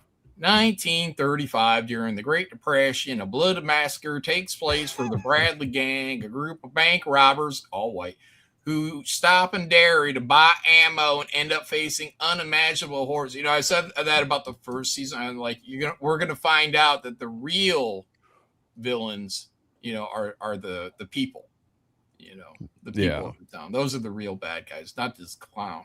The gang. And I think you're wrong and about I was the afraid gang. that it was going to be about the clown, like having to, you know, like it. Oh, the clown's gonna almost become the protagonist, and now he's going to stop bank robbers, which pretty much makes him protagonist. But doesn't he kill kids? Yes. But not always. The I farther think back give a you go into fuck about Pennywise, bank robbers. he only kills kids because they're the easiest to scare, which is like seasoning them up. Like it tastes better. But he does kill adults. And if you go back farther into Pennywise's history, he probably does more adult killing the farther back you go, because it took a while for him to adopt the Pennywise character than to go after kids because they were easier prey. So this is going to. What did they have him? Didn't they have him as a animal in the woods or something in that show? Wasn't he like almost like a not a Wendigo, but he was some Kind of kind like a creature in the werewolf, woods that like- the Indians trapped. Yeah. Huh. Well, because I mean, he can appear as anything. You know, the entity that is Pennywise can appear as anything. He just takes the form of the Pennywise clown for this part of the story, but he can appear shapeshift into anything he wants to, terrify or, you know, scare the kids or scare adults, whatever it might be. So yeah, that's one of the things that's really cool about the character. He's a very cosmic character. If you know anything about the Pennywise character, he comes from space. You know, I read the book. He can take on the form of anything. He can take on the form of a wampus cat. You know, anything intimidating is what he can do, and that's what makes him great. Yeah. This time is going to be a chick clown and use Clussy to kill. Now we're talking, Hiroshima. There you go. Gender swap it. God, there you go. Clussy going on. That's hot right now. Red hot. I might hit it. I might hit it. I would gender actually swap be down. I would be down for that. Like I really would. You know, my ICP roots, all that shit. I mean, I would be down for that. But we're going to gender swap every character but this. Like a creepy female. Yeah. Well, I mean, he's appeared as a female before. Question. Why, out of all Terrifier, all of this shit, why is it every creepy clown is always a man? Why can't it be a creepy woman clown? Good point. Technically, Pennywise isn't a man; it's an it. It could be whatever it wants to be. It's a gigantic space spider in reality. Yeah. I like the first season. I thought it was good, but I like the It series. I like that they're diving into the history of the character, and we're going back to 1935, and then we're going to be going back to 18 whatever to see the origin. I like how they're going back and explaining all these stories that you get told in the movies, like the newer movies, where we're going to find out when it crashed here the very first time, probably in season 3, that it started killing. Yeah, I don't know, because wasn't what they were alluding to at the end of season 2 is that he is almost outside of time. So he can be in 1935 and he can change everything. So I don't know if it necessarily was trying to change anything. I think he exists in multiple time zones, I guess you could say. So he knows of his demise in this era in 1955 or whatever. He knows of his demise in the 1980s or whatever it was, so I think going farther back he recognized that. And I don't know if it's something where he's trying to change it or if it's just we're following the story back, and he holds those memories of past, present, and future all in one because he is this cosmic entity. It's kind of confusing but kind of intriguing at the same time. But I don't know if he can actually change his future per se. Maybe he can. Selling me on he's stopping bank robbers now. I'm just like, that's your hot sell. Yeah, I don't know about the storyline. Although if you watch season 1, the intros, did you ever watch the actual intros to the show, season 1? Yeah. They show that scene where the bank robbers are escaping, and they show Pennywise like on a lamp pole or something like that when these bank robbers are taken off in 1935. So I think they set up a bunch of stuff. If you go back and watch those intros, I think they set up doesn't make me like stuff. It anymore. So. I don't know if he's going to be a hero in this, but it's lore. It's part of the lore. Something bad has to happen in town to kind of wake this entity up every 20 some odd years. The killing of a gay guy or whatever woke him up in the 1990s. So on and so, like something bad has to happen. So these guys come into town, they rob a bank, maybe they kill a bunch of people, and that murder, the bloodlust or whatever it is, wakes up the entity of it again, and then he terrorizes a town. I'm sure they're going to have kids, because how can you not have kids in this series?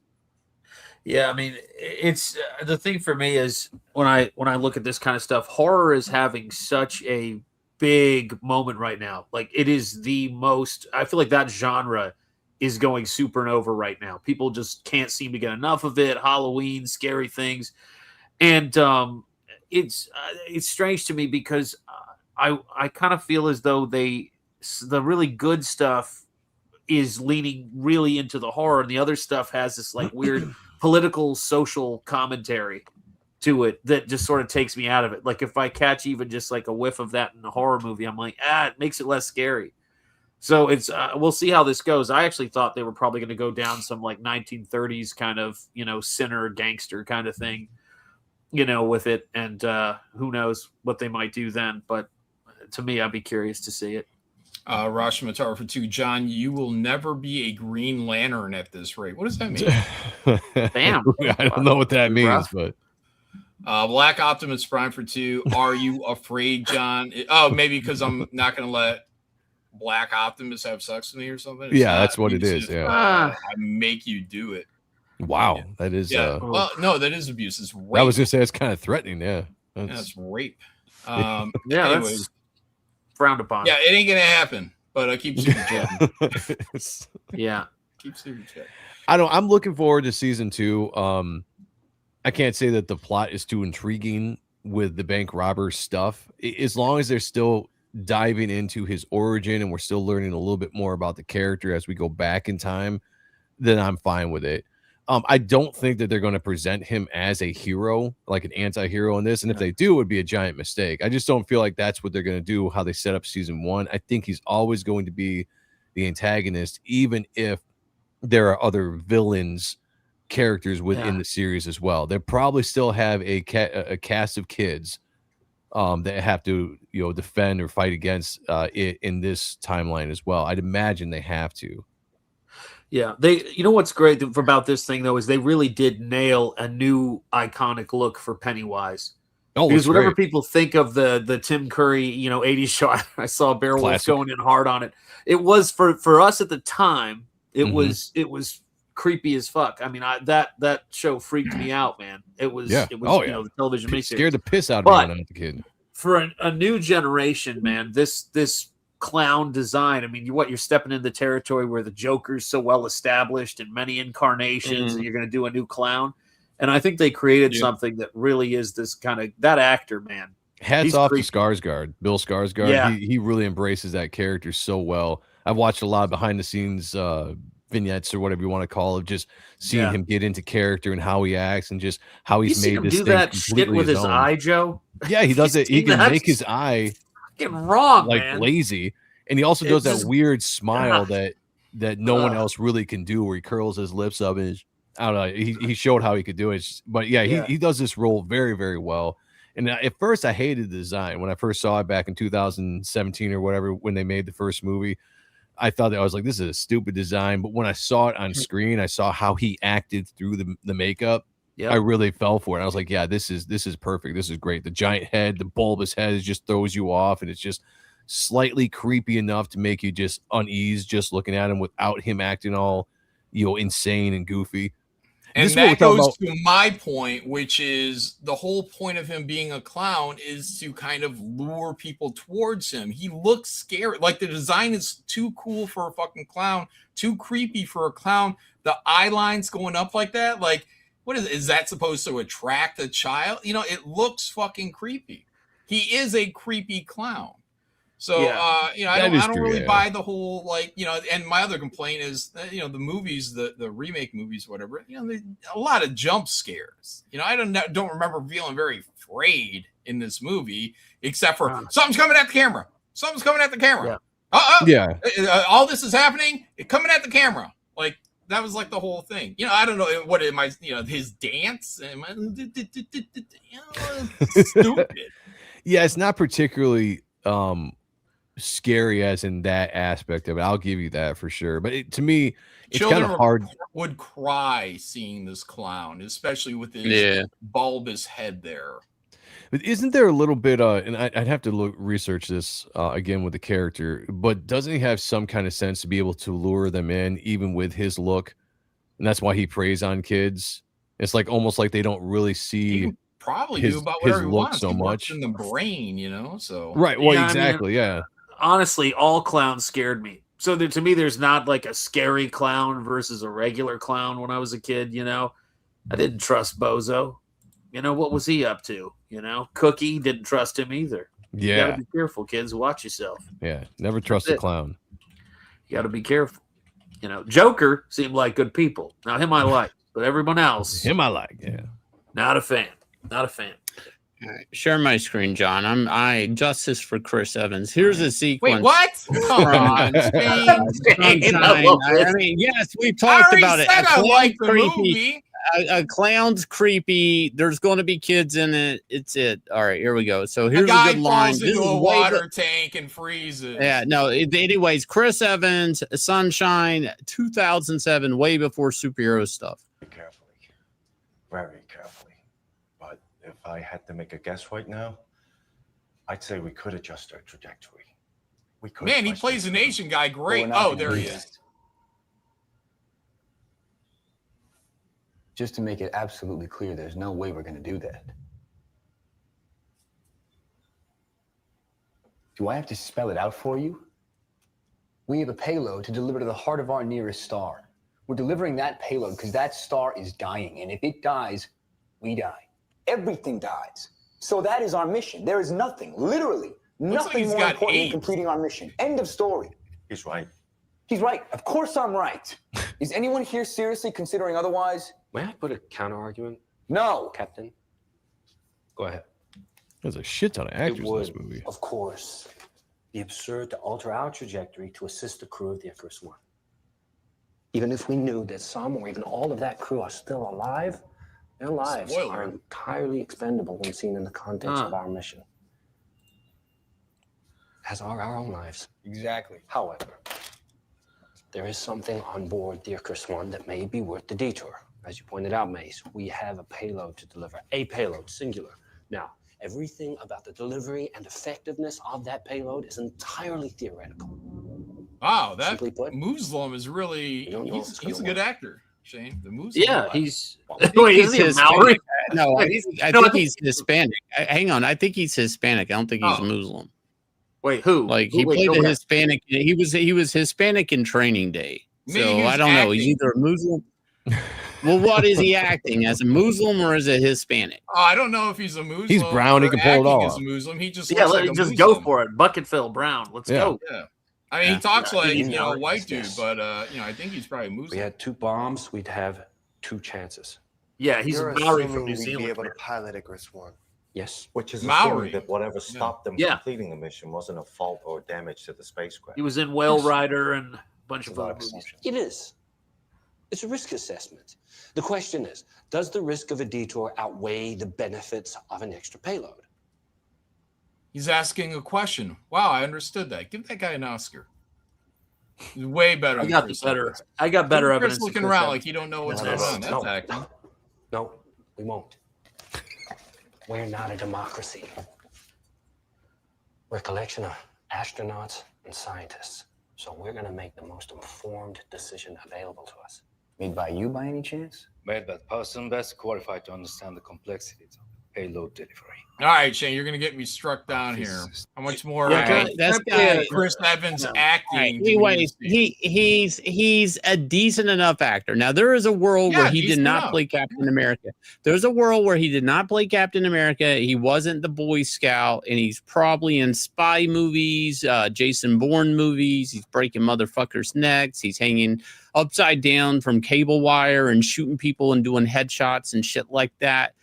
There was a million movies, the best years of his life, he did not do because he was Captain America. That's all I'm saying. Should have went against type. I agree with you, Shane. Should have played a retard. Should have played a retard. Yeah, he could have played a retard in that time. Yeah, he could have played a retard in that time. Yeah. Yeah. Anyway, go watch Sunshine. It's a good movie. I barely remember. I got to refresh my memory. John is frozen. I'm scared. John? Oh, I mean, he's so happy. Look at him. He's grinning ear to ear, agreeing with me on everything. It's like I haven't seen him this happy in like months. We lost John. I don't like this. It's a little creepy. He's lost for words. He's trying to back me up 1,000%. Look at that. There he is. He's back. There he is. Shane and I might disagree on the Green Lantern, but I got his back on Chris Evans here. Going out. Damn. I mean, you have to give it up to him. That guy gave up because now he's getting all skinny again, right? But now he's old man skinny. Yeah, like, he has to bulk up.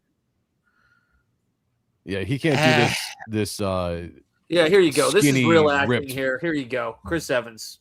Oh, yeah, this is great. Oh, look at this guy. Hey, Rachel, how are you? Hey, good. How are you? He's not getting that car in there. No, sir. Look at these 2 troublemakers. Hey, Johnny, how are you? Wicked car. Is that new? Yeah, it's a Sonata. Let me pack it. Oh, you're not fitting your car in there. Chris, stop being a smarty pants, all right? Look who's got Smart Pack. Smart Pack? Just hit the clicker. Car packs itself. It's smart. It's wicked smart. And I can pack it anywhere. How about Dorchester? Packed it. Foxborough. Packed it. The Garden? Packed it. Saugus? Packed it. Swampscott? Revere? The Harbor?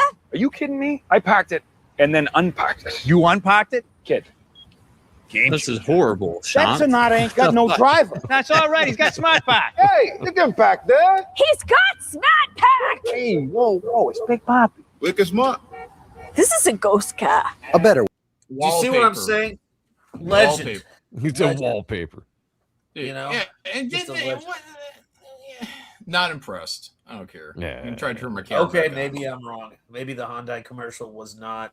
the All best. right. So we watched a trailer the other week, and I think it was on my channel. It was about a guy getting. Hang on. I froze now. What the fuck is going on with StreamYard? I can see you just fine. All right, something's going on with StreamYard, man. Yeah, on my end, it wasn't fine. I just lost the window now. That's his accent. Like he's not like the normal accent is his fake accent. He's from fucking Boston. Boston. Yeah. What? Hey man, All good right. job talking like you do around the block. You know what? Yeah. Who cares? So we watched a trailer about whale fall. That's the the guy God. getting sucked in the belly of the whale, Deep right? throated. Like the scuba diver. And I Yep. said that could be an interesting movie, right? Mhm. You know, but yeah. And then I was thinking, like, nah, they did it in Pinocchio, they did it in the Bible with Jonah. It's like, it's been done before. There's a big gap in between all I these. was gonna out. say- Yeah. It's, it's not every week. Dude, that's fucking Please tell hilarious. me. Please tell me. No. That's No. dude, that's No. fucking hilarious. No. That's primal, man. You guys are laughing. No. I'm putting a chip on it. Shane, that is not. This is like the piggy thing. That is real. That is real. That's how it starts. That's how it starts. Stop. Real. Stop. Dude, No. stop. That's how it started. Now, here's how it could get better. If the camera, instead of pulling out, it zooms into his mouth, and then there's a well in his mouth, and then the well's mouth is his mouth. And it's just like a pyramid, like infinite mouths and mouths and mouths. Like that's somebody's got to re-edit this and reverse it and do that. Wow.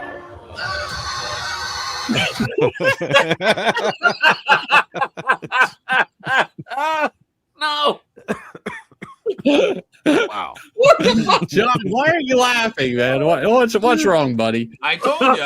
I see that. I'm like, that's good horror, man. The fucking being eaten by something. That's prime. Well, I think this movie will be pretty decent, but that is. Oh God. They could edit it that a little bit better. It looks like Somebody, hang on. Somebody in the chat, please, God, take this, reverse it where you're actually zooming in rather than zooming out, and then start putting the well inside of the human's mouth, and then keep zooming in, and then put the human's mouth inside the well, and just loop that shit. Crazy. I want infinity.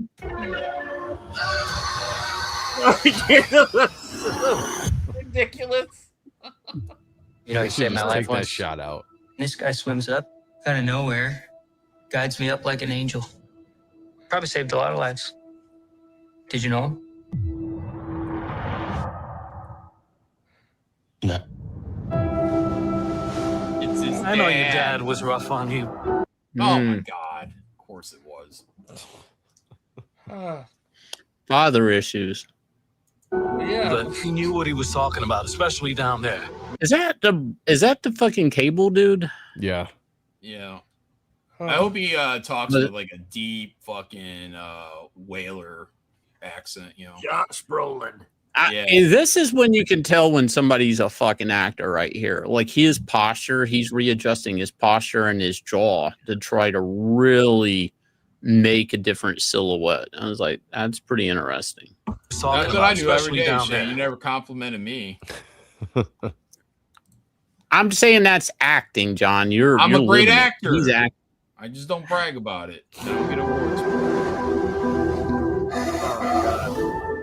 Oh, this kid's in the new Resident Evil movie, by the way. Hmm. He's the lead in it. I knew I saw him somewhere. He's the kid running through Raccoon City to deliver the organs or whatever. And in the ocean, predators have all the advantages.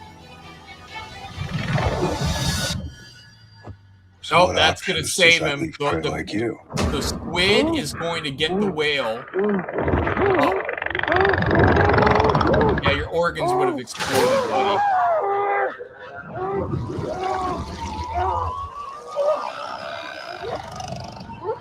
How's that mask get off? So he gets trapped. He gets trapped in that stomach with that squid, and they got to fuck their way out of that well. John, that's.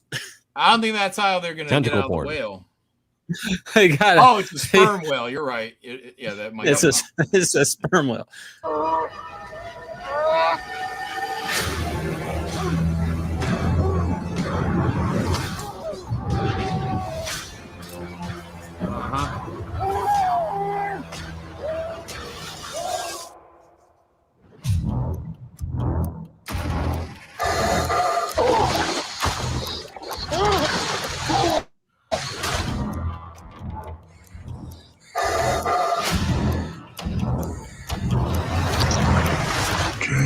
You're gonna just accept your Why fate. would there be light in the stomach? I mean, are they gonna make up some bullshit? Like, I was gonna say probably algae or some shit like that, or maybe the squid gives off some kind of squids are weird, man. They're aliens. They're not even part of this planet. Let me just say this, okay? The person who made this film is the single greatest pitcher of projects ever in history. That this exists, that this person went into a room and goes, I got an idea. It's called Whale Fall. Oh, yeah, like whales. It's this kid. He's trapped inside of a sperm whale. It's like Die Hard in a sperm whale. Hear me out. Oh, sold. My God. yeah, I'll admit I would like to be a fly on the wall when he did For the that elevator pitch? pitch. I'm telling you. Like I He's a admit I would. I don't. I'm more interested in hear how this guy pitched this fucking movie. He's a legend. Than the actual movie. That's right. So wait, the entire movie? Yeah, the entire movie. We're in the fucking whale stomach. Yeah. It's probably because besides the special effects that it takes to create the whale in that one scene, it's probably a fairly low budget movie because the entire thing does take place in the belly of a whale. So they're like, how much is it going to cost? Sold. Let's do it. Yep. Yeah. Yeah. Just some special effects at the front end of it, and that's pretty much it. And Josh Brolin, you know. I wanted to pass on things I knew. So when it matters, you'll know what to do. Is he gonna have to go out the ass? Oh man. Oh my God, John. What if he has to? He's like, I got to do full digestion. I gotta. How did they come up with? I don't think that's what happens because he has like an hour of oxygen. Well, no, he's got to start crawling through. He's got to crawl through the entire intestines. He's digging through shit, trying to dig out the ass. He's literally crawling through the fucking ass of this whale to get out. That's horrible. This is the worst man versus nature movie ever. I've seen What happens to the pressure on the inside of a whale? Like if that's a good question. If the whale dived like deep, does that guy feel any of that pressure? Great question. I have no idea. I don't think there's a science on this. I don't think anybody's ever been. I got a feeling there I is, think- Shane. How long does it take to start digesting though? It's got to be. I mean, I would probably say immediately, right? I mean, you're going. Yeah, I was just gonna say. I feel like that would be the bigger presumably worry. a stomach acid of a sort. Yeah. Not the Like the not the Sarlacc oxygen running out. It's the digestion starting to happen. I think but that would be the bigger we issue. gotta ignore that because it's a movie. Well, I mean that's a lot of movies you gotta suspend belief. The trailer with the head coming out of the mouth is when we had to suspend our disbelief. That is probably that would probably be the end of the movie because he still has his mask and his oxygen. Yeah, so that's probably plus where he's breached the water. One last gasp of air, and then I Yeah. think he dies. I don't think he makes it. Now that would be a good twist that he doesn't actually make it out because how the hell are you gonna make it out of the belly of a whale? You know? Yeah. Here's the fucked up part. If he does make it out of the belly of the whale, nobody will ever believe him. Exactly. He'll just end up getting back on shore, and everybody's like, "Fuck you for telling that story." Like nobody would believe it. Right? Exactly. There's Can't no way document to at all. prove it. Having camera ready. What are you talking about? Just videotape. Hey guys, I'm inside the belly of a whale. Live stream it. Well, record it. I don't know if you're gonna. Listen. What? Go ahead. There's already like the clip of him being in the mouth of this thing with his head is already just the clip that's all over X right now. Help me! Yeah, that's not a good clip. They should have edited that out in the movie. Everything else of this movie looks like it'd be interesting to see, but that kind of take you out of it right off the bat. It's too comical. Yeah, that's preposterous. I don't know. I think Hollywood is doing the memes to market movies, like the little piggy thing and the Mummy movie. I think they're leaning into the memes. I think they're everything because that's how Game of Thrones got. That Game of Thrones got popular because of the memes. It is a marketable way for entertainment if you can make a meme. Fucking Mandalorian and Grogu, a fucking meme every episode. Yeah. So I'm pretty sure this is Hollywood's new tactic. If we can get a meme, now the opposite has happened with Supergirl and Corn Sweat in the DC trailers, where you end up with their horrible face or cross eyes or whatever, and it becoming a meme.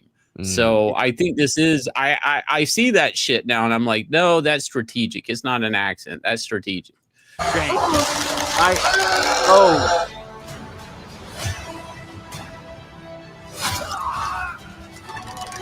Wait, he's fighting with the squid in there? Yeah, he's gonna have to fight the squid at some point. What the fuck? I mean, the squid might still be hungry, you know. Squid trying to rape him? What the Probably. Dolphins my god. Stick that beak. No, this is another. This is an octopus or something, man. This is not that squid, is it? I think so. He went down with it. I think it's the same one. I don't know, but I think he's fucking. No, it's totally the same squid. Remember, survivors survive. You can't do No it. way. You can't. Take No. that out. Take it No. out. Take it out. Can't do it. Oh no! Funny that he'd say "help me" because who's gonna hear him? You know, you're in the fucking ocean. Or he's in a whale costume Who would celebrating. Who would his fucking hear him? experience. That doesn't make sense. Who would fucking hear you? Who would fucking hear you? Who would fucking hear you? Like that's the dumbest thing to do. Like like it's so fucking stupid. Hang on. Oh.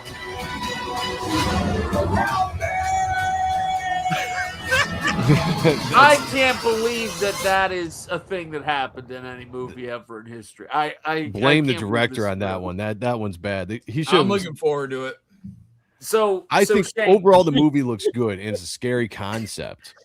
But I don't know that how we would set scene- this up, but I want to do, Shane, a live watch of you and me watching that new Mummy film. I think that's gold waiting to happen. We react to the This seems like a weird Ren and Stimpy episode or something. I don't know. It Like does. this seems like a plot. Like it seems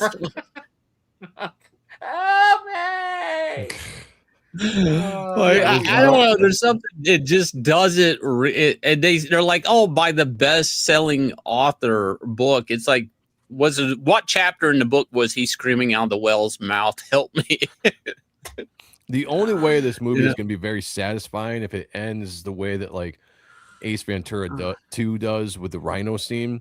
That's where a he's great coming, scene. yeah, where he's coming. You know, you Life-changing. just start with a finger poke and then work the way out of the ass. Like that would be the way this movie should end, as he's escaping Or- the whale. Equally great is Frank Reynolds and Always Sunny coming out of the sofa. There you Great go. scene. Yeah. Powerful scene Yeah. from Danny DeVito. You know, I think he's gonna die, Legend. and I'm gonna put the facts on you guys. A person with an oxygen tank would still survive for only a few minutes or seconds in a real sperm whale. Yes, that makes sense. Reason: suffocation and air quality. Even with the oxygen tank, the whale's stomach contains no air, only dense, crushing muscular walls and heavy digestive fluids. A human would be pinned and unable to breathe freely. Extreme pressure, the musculature contractions of the stomach and the pressure inside a diving whale, see, I told you, would crush a human body instantly. Digestive acids, powerful stomach acid and enzyme will begin burning and dissolving human tissue within moments. See, that's what I would thought. That makes a lot more sense to me. Yeah, now I feel better about about dying that way. You know, I don't Yeah, have it'd to be quick. suffer. It'd be I just quick, want to jump in a sperm whale and get it over with. Sperm whales have throats too narrow, too shallow, to swallow an adult human whole in most circumstances, and they dive to extreme depths where human physiology fails completely. Well, that, and it's like, if you've ever seen, and they've got a lot of them up here because New Bedford and all the areas up here were big whaling towns. Especially New Bedford is where Moby Dick, starts. It's one of those amazing towns. If you ever see a sperm whale jawbone in person, you see those things. I mean, they're just built for ripping people to pieces. I mean, you've got killer whales and you've got sperm whales when it comes to that shit. Those things are just, they'll rip you to shreds. There's no way you're surviving that. Not a chance.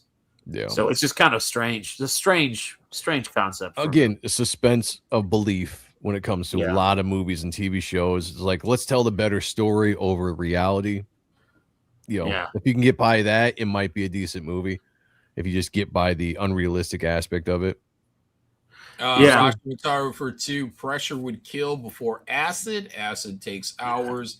Anubis for 5. Pretty soon, Japan will do the same thing as has the waterfall.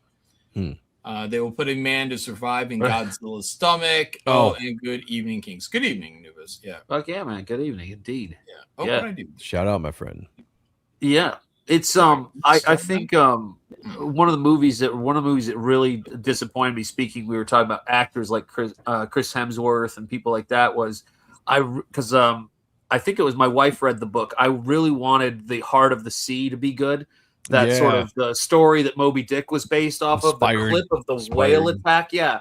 It's the was it the sinking of the Essex, I think it was, and the whale attack scene was freaking amazing. I mean, that was some scary.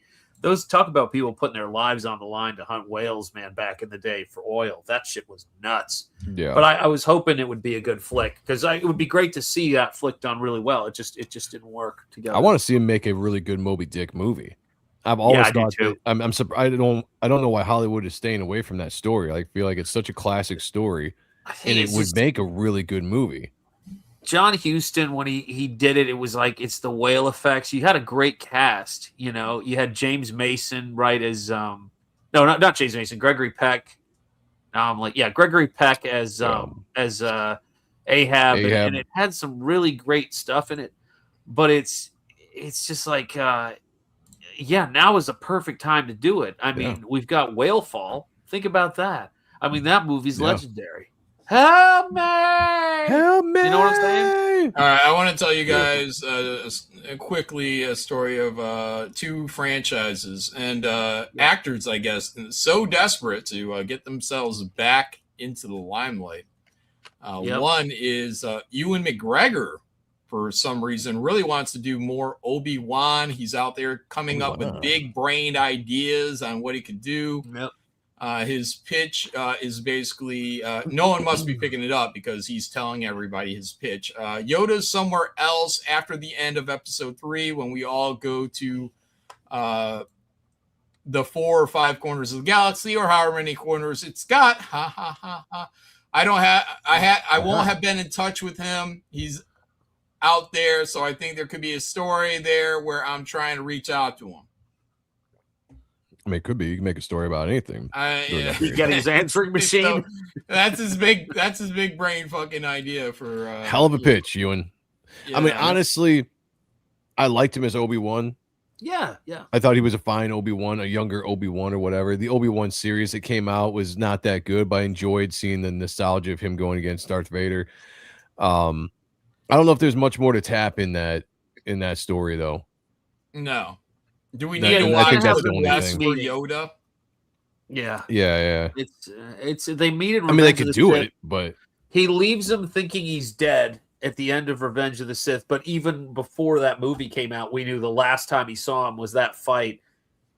The second you had those two face off again, it's like, what are we doing? God, it's the same as like all the energy out of it.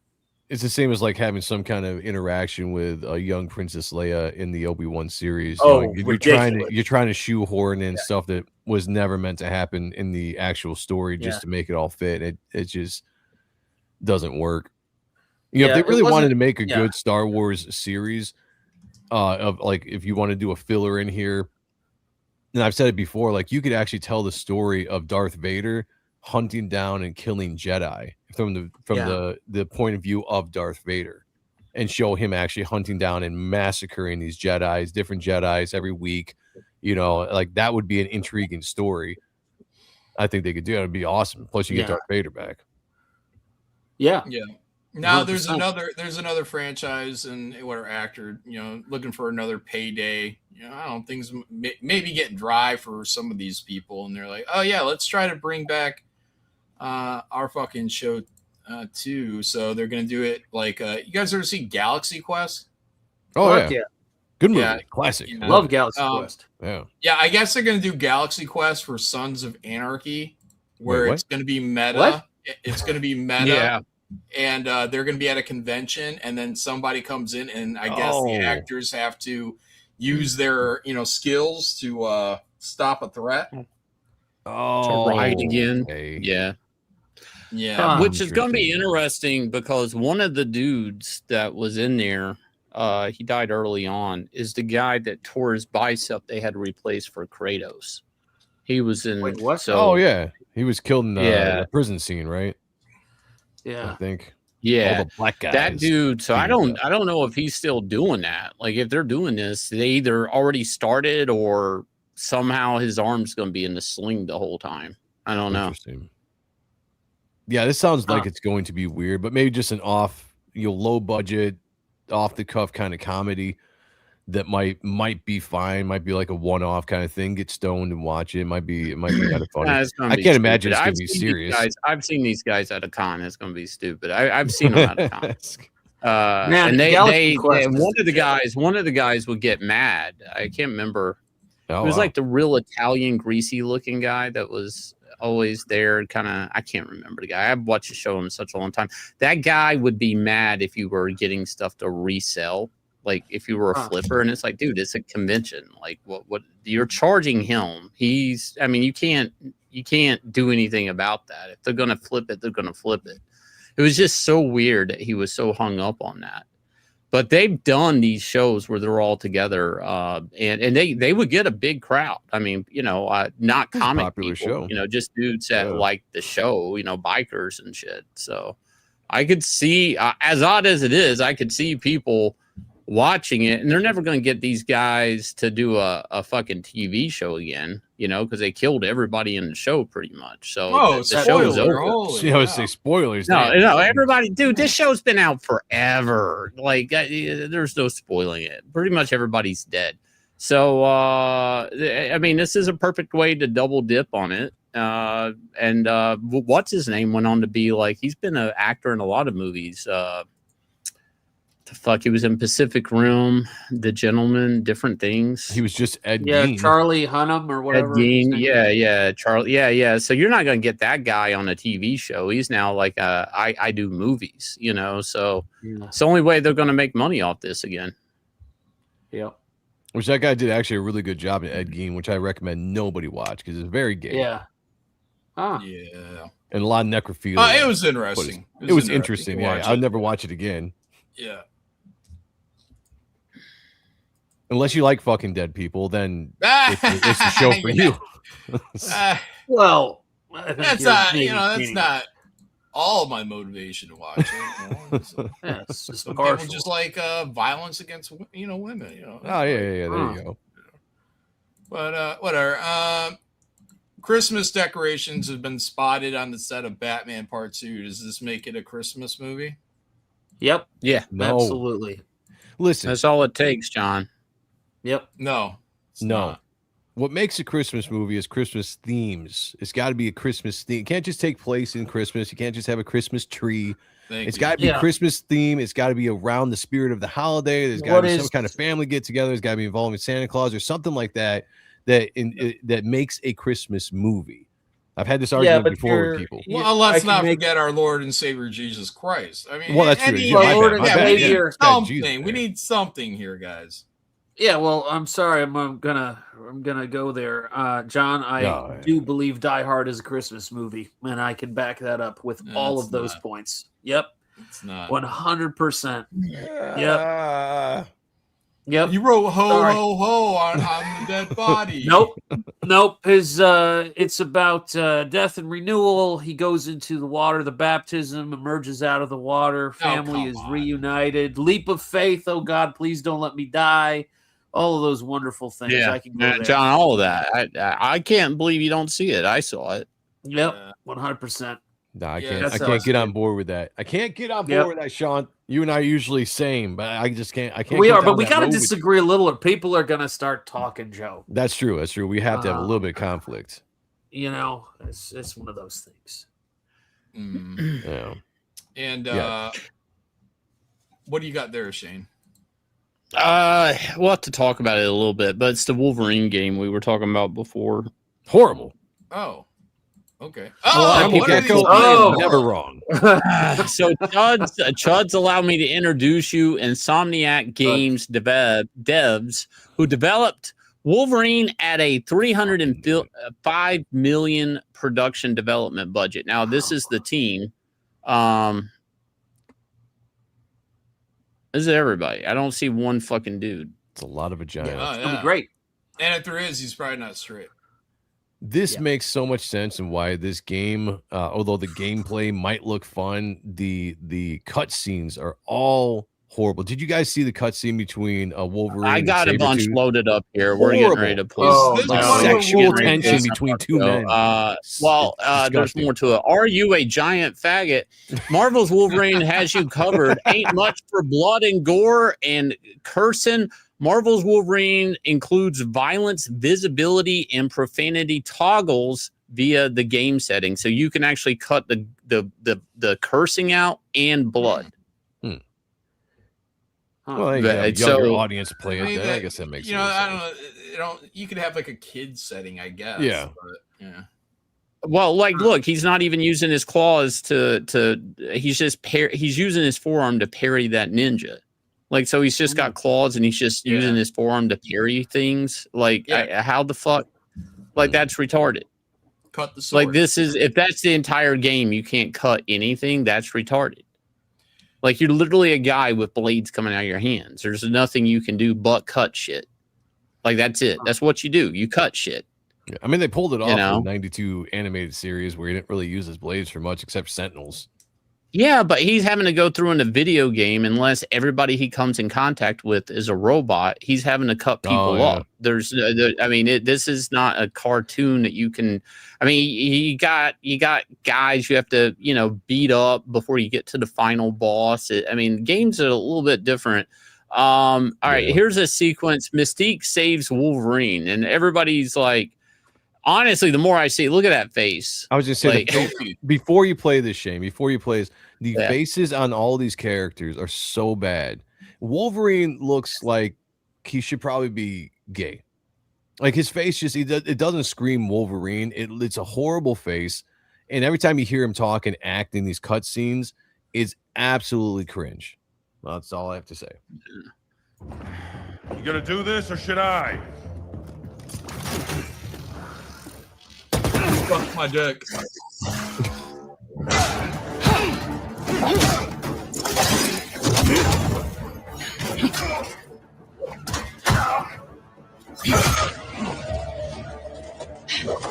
Yeah, why don't you just do that, Wolverine? Just got saved by a bitch. Okay. About time you caught up. Where's Sabretooth? He's sleeping off his fight with a mega red. It just looks not good. Not good at all. Maybe there's something in the story, but like, why is he surrendering? Right, exactly. You see him mowing through like 20, 30 guys in the gameplay where he's just slicing through motherfuckers with ease. And now in this cutscene, he's just like hands up, surrendering. Yeah. Now, and maybe it's in the story. I that don't yellow know. black, that's kind of like I wonder if that's in the back in the day when he was with Team X, Sabretooth, and was it Yeah. Yeah. I think that I think it's yeah. playing off of like a Team X kind of, because it's going to have, I think, Sabretooth. I think Maverick's going to be in this. So this is supposedly taking place in a different world where the X-Men haven't been established yet, which is why we don't see any other X-Men characters, just Jean and him, Sabretooth, Omega Red, and I think Maverick might be in it as well. My thing is like going back to that is like, this is like, I just don't understand why this would be your development team for Wolverine. Oh, that chick is really like I thought this was a troll, but evidently it's not. This is really the people that made the game, and I just don't understand. Like okay, like let's say if I was making a Barbie game and I was I don't know, like Rockstar Games, right? I'm doing Grand Theft Auto games. I'd have to go hire some bitches. I was like, I gotta go hire some women because I got this Barbie game. And I'm gonna make a bunch of Barbie money. But my guys that do Grand Theft Auto, I can't put them on Barbie. I just wouldn't do it. I'd have to literally hire new people to work on it. So then I see a bunch of fucking these aren't even like yoga moms or wine moms. These are like yarn barn people. It's like, what the fuck? You're making Wolverine and you're probably crocheting at Michael's with Groupons. Like, what the fuck is this? It's you can't like be mixing Yarn Barn and Michael's, Shane. You got to keep those things separate. Michael's no, where I get all my I art mean, I just don't get. supplies. At some point, I know we're all like, no, we need representation and shit. It's like, no, we need not this much to hire the people that will do the property justice. I'm gonna play this out a little bit. Like people are like, there's female characters. Supergirl. You should hire women to write Supergirl. It's like, fuck it. Fine. Who gives a fuck? Hire Gail Simone to write Supergirl. Fine. You get Batgirl. Fine. Fuck it. Gail Simone gets to write Batgirl. Okay. Why are these bitches working on Wolverine? Right. Yeah. Like, why didn't that rule? Why didn't that rule apply to that fucking game? Like, why? Like, because that was always the intent. That was always the intent. No, I know, but we didn't even hold them accountable to their own argument. That's my point. Like, nobody's ever held SJWs accountable to their own argument on forcing themselves into comics.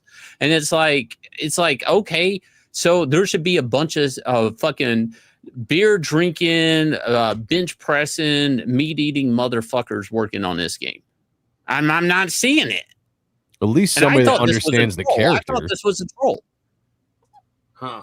Yeah, that's crazy. I can't believe that's reality, that there's not one man that has a job in here writing Wolverine or consulting on how men would act and talk with each other. I don't know if you got it, Shane, but there's that scene between Wolverine and Sabretooth. I don't have it pulled up. If you have it, you can pull it up. Let me see if I can find it. It's such a cringe scene. Yeah, let me see if I can find it. Hold on a second. Yeah.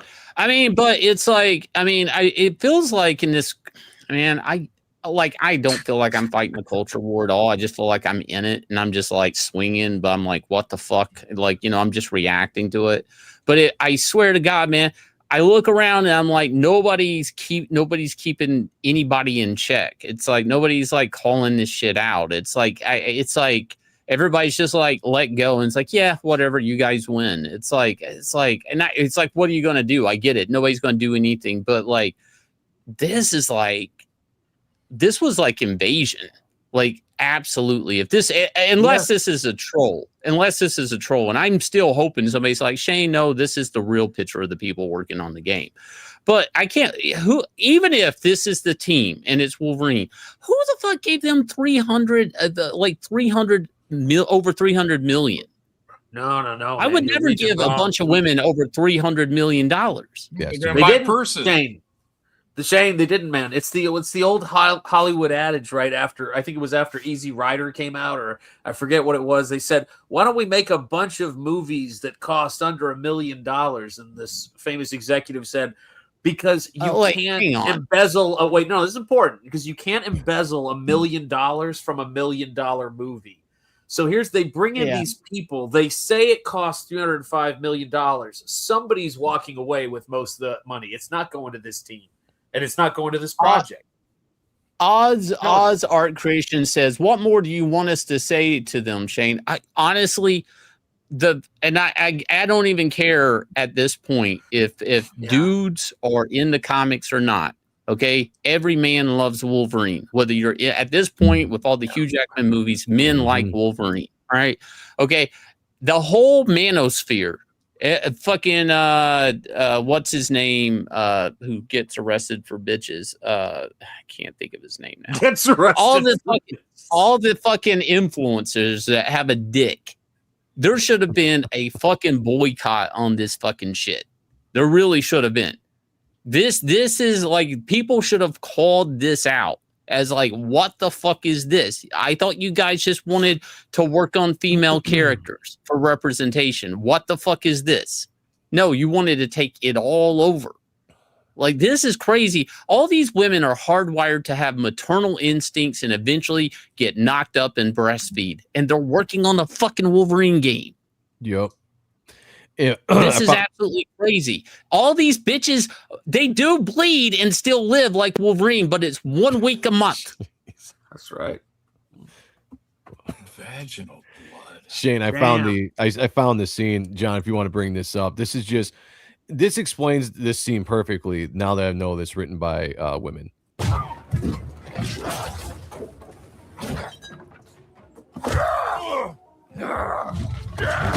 You want to call the shots?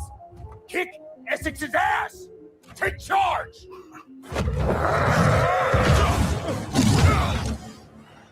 You won't. This looks gay. You just give a shit. It is. When it suits you. You don't even want to be here. He starts thrusting. I'm telling you. What the fuck? Sexual tension is crazy. Oh, he is thrusting. Oh my god, he just shoved it in. But you ain't ever coming back.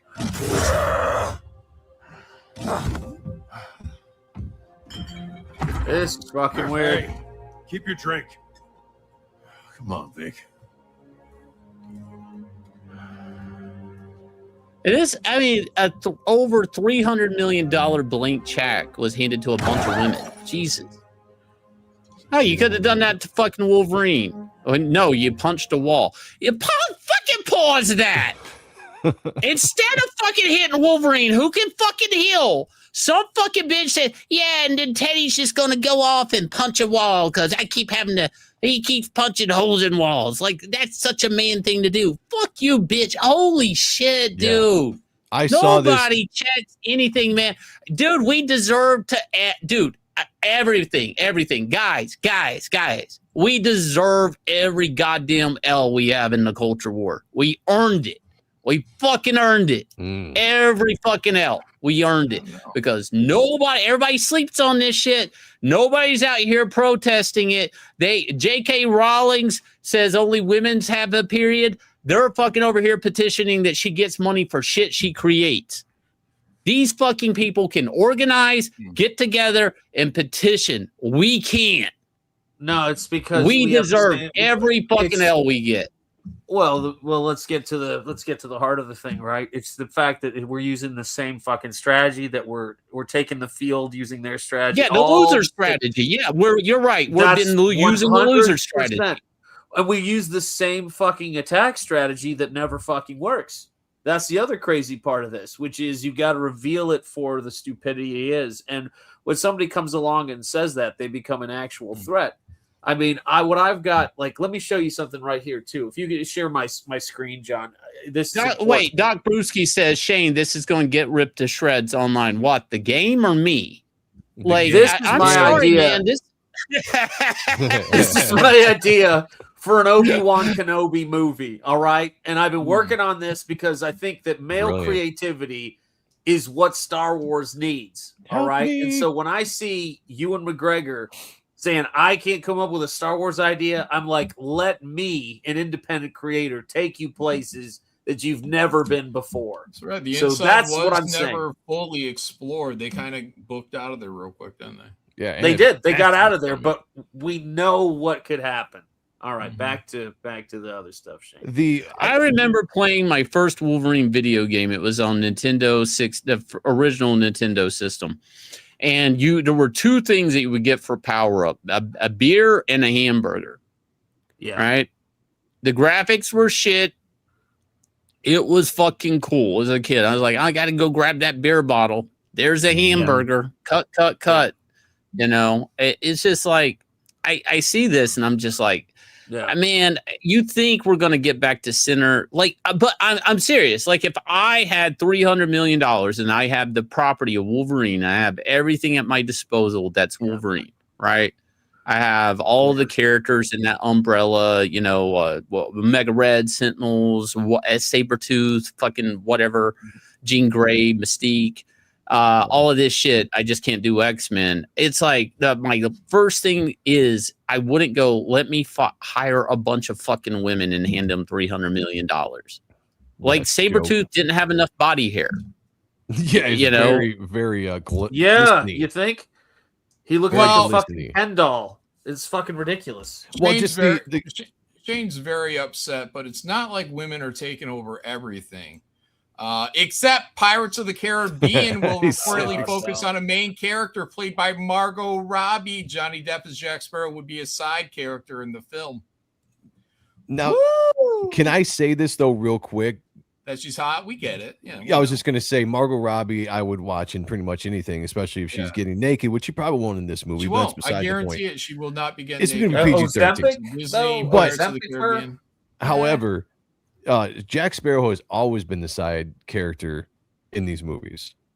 They've always revolved around. They've always revolved around a different cast being the main characters, except for maybe 4. Where he took kind of the lead, but even in 5 he took a step back to another character that was quote unquote the lead. But the original movie had Orlando Bloom and Keira Knightley. He wasn't those the were main the main characters. Yeah, but he stole the spotlight. I mean, he's For sure. he's the thing that brings everybody sure. back. He is the star. He may not rack up the screen time enough for you guys, but he is the star. I think he will still be the star, but I think the character works best as the side character within the plot of the movie and not the main character. All right, so all right, go women. I'm not saying go women. I'm just saying. No, I get it. Yeah, we need to get some more representation out there for these ladies. We don't need to fight them all. Just some of them. Just some of them. Just some of them. The ugly ones. The ugly ones. Man, he said he's never coming back to this franchise. Period. So the only way he's going to come back to this franchise, I'd be happy for him. One, He's it will coming go back. down in flames without him. But if he comes back, it's going to be for 3 minutes, and they're going to pay him like $300 million. Let him fucking. Oh, he's have going to it. get bank. He's going to get. bank. He's going to get bank, and I bet you he doesn't even want to be in this Absolutely. fucking film. He hates these people, man. Fucking Skeleton hates them. Comics, Skeleton Core Comics said that, what I'm trying to say, he's the star, but he's not the main protagonist, whatever the word is. Protagonist. Thank you. And that was kind of my point is, yes, it's Johnny Depp. He is the star. That's the character everybody's coming to see, but there's always a main what the fuck can I speak tonight? Protagonist. Jeez. There you go. I don't even smoke. Let me go smoke. How about a potato tagonist? Pull this up, John. Look at this. We talked about this last night. This is the biggest movie in China right now. It was made with a $200 budget. That the best-selling movie in China right now is something that looks like it was made on the Nintendo 64. You'd call me a liar because you would say that, David, even AI today can't make this terrible quality anymore. But that's literally what's happening here. A film called New Lai, or Cow Comes, as it's translated, or Cow here. It's a Chinese 3D animation film made by a mother-son duo from a film studio that used to be a home improvement company. It's such an abstract film, and the absurdity of it somehow attracted the attention of Chinese moviegoers. First of all, this movie is just terrible, objectively speaking. All right, this whole story is funny. I know you guys relate to it, but I think the first weekend I made like I don't know, like $1,000. Yeah. And then the following weekend it made $800,000 in 9 days. In 9 days, it went. First opening weekend was like I don't know, like it moved up in 9 days to $800,000, and now it's going upwards and upwards. Honestly, because there's I watched the screen recorded version. There's no story here. There's no proper screenwriting. The voiceover is terrible. It's just freaking funny because the things that you expect from like a 2010 era YouTube video is being played in a movie theater. And forget AI slobs, forget Studio Ghibli, forget Pixar. This is what 5 years of work, 1.6K yuan, or about $200 in the budget, can get you. It's just built on pure blood, sweat, and tears, and a dream to make movies, apparently. Zero AI use, by the way. After grossing just over $1,000 or around 7,000 about 2 days ago, it actually went into theaters in early August. This now legendary meme film has become a cult favorite in a single day, and it's blown up in theaters. It's grossing over 200 million yuan as we speak. If I told you that the best-selling movie... That's crazy. That's beautiful. And it's madness. The family couldn't give a fuck enough to make a movie poster, so they just drew one shot. This is the movie poster, and they're taking photos of it. This is hand drawn. This is. Are you kidding me? They must be bored in China. Zane, hear me out, man. Okay, I know. We just passed 30 days, but Starlight Cat's alternate cover, you're gonna have to reach out. You're going to have to find somebody who's got a connection. Maybe we can go to our boy Ace at Ramen Toys and say, Ace, do you know a guy who knows a guy who knows this cow person? We need a cover. You hear what I'm saying? Ace Shifu, can you help us with your block food and get this done? Dude, I just really want to put this. I want to end on this, John. I know this thing. I think pisses John off. I think it's all right. He's too much a happy mood. Let's get him pissed. Let's go. Budget $200. No, this is real. It's a bit idiocracy. You know, I don't. John, no, this is real. This is real. Yeah. This is real. This is real. Budget $200, box office $3.1 million. Yeah, and we're over here, you know, we're putting a spot, you know, like that's just it. It's so bad, people are gonna talk about it word of mouth. How bad it is, like The Room, you know, oh, it's so bad, ha ha ha, and you know, and then somebody else is gonna want to make this movie. Yeah. Oh, they should. They should. I think everybody should make this movie. And the animation is god awful. And it's like, I don't know, man. I feel like people just want to see something different, John. Yeah. Who left the gate open? True independent art, who left stuff in here? No, Jeez. Man. I don't know. Dang. What's happening in this world? Guys, Rob Liefeld is saying let's go. To retailers. He's doing this what is it, 200 or one variant cover to every comic shop. Oh yeah, classic. Wow. Wait, what? That's Say that what I'm again. talking Say about. that He's again. doing Wait, one variant cover to every comic shop. It's limited to 200 issue thank you variant cover, coming one per store. Wow. Oh, just one. Rob. One per Yeah, store, so okay. your store will get one, and then they're going to massively overcharge you for it. That's true. Yeah. So, This would be like $80 probably. Yeah. No, dude, this is the smartest thing I've seen anybody do in a long time at Image.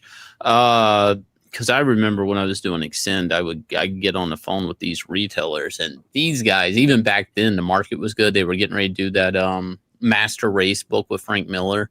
And they were all telling me, like, should I not order one of these a variant cover from DC Comics? And they're having to order like thousands of these things just to get their own copy of a cover. And Rob's like, I'll give you one cover, just one cover. And you can charge, they're probably going to charge somewhere. Some dude's going to charge $1,000 for Wow. it.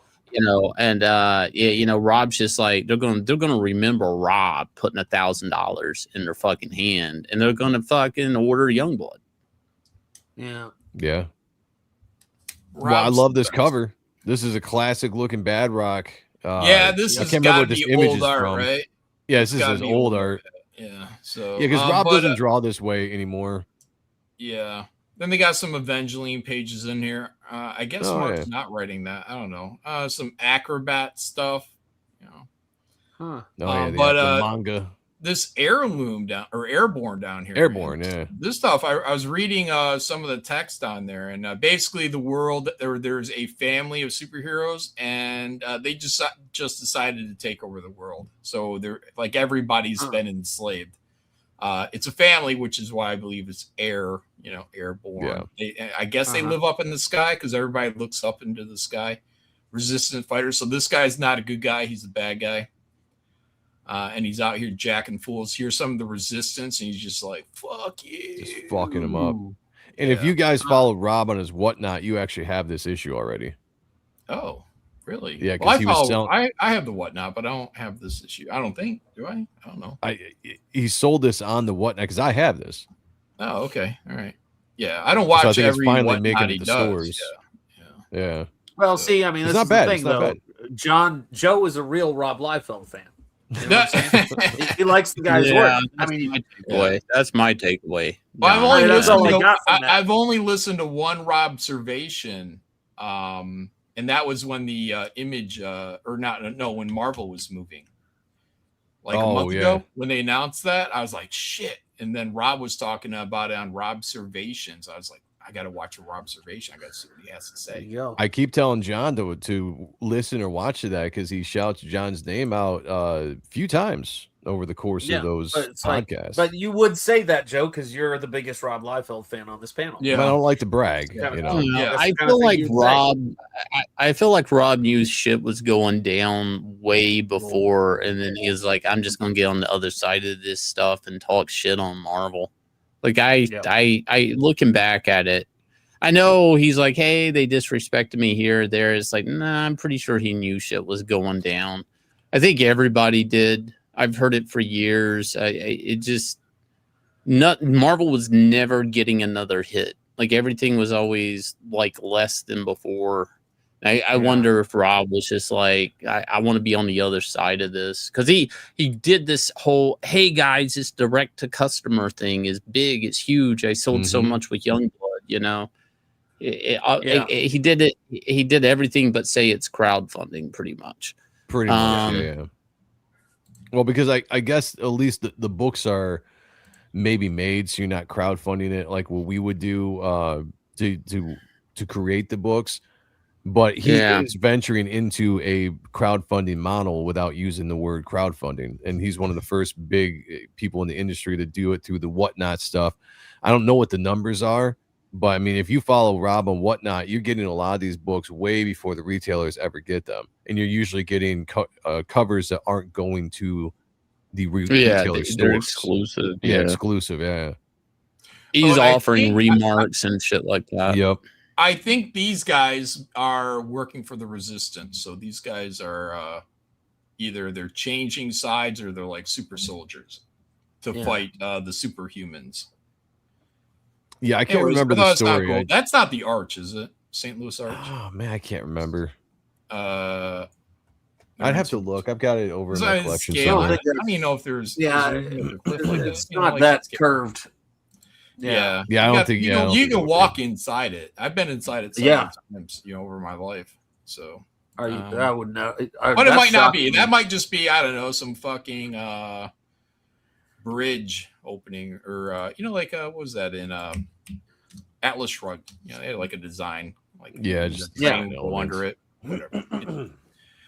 What is this? Roster Tower for $2, 800,000 would only pay for 0.0104% of CCP population. What?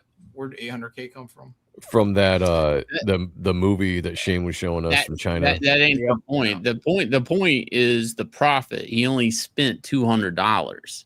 Everybody's missing the point. The point is the profit margin, not anything else. Yeah, it's crazy. That's what caused Kevin Smith to take off, is how little he only spent like $16,000 on Clerks or something like that. Yep. Or 60,000 or something really dumb, and it made X amount of money, and then Hollywood's all about that guy. Nobody's gonna hire this guy to do anything else. But the point is like he made more profit than probably Masters of the Universe did.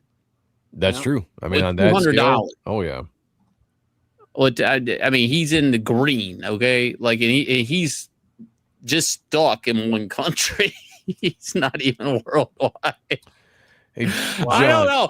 I don't know if I would go watch it if it was at my theater. I don't know. I don't know if kids would go watch it. John, before I don't know. I don't know. What are you doing, man?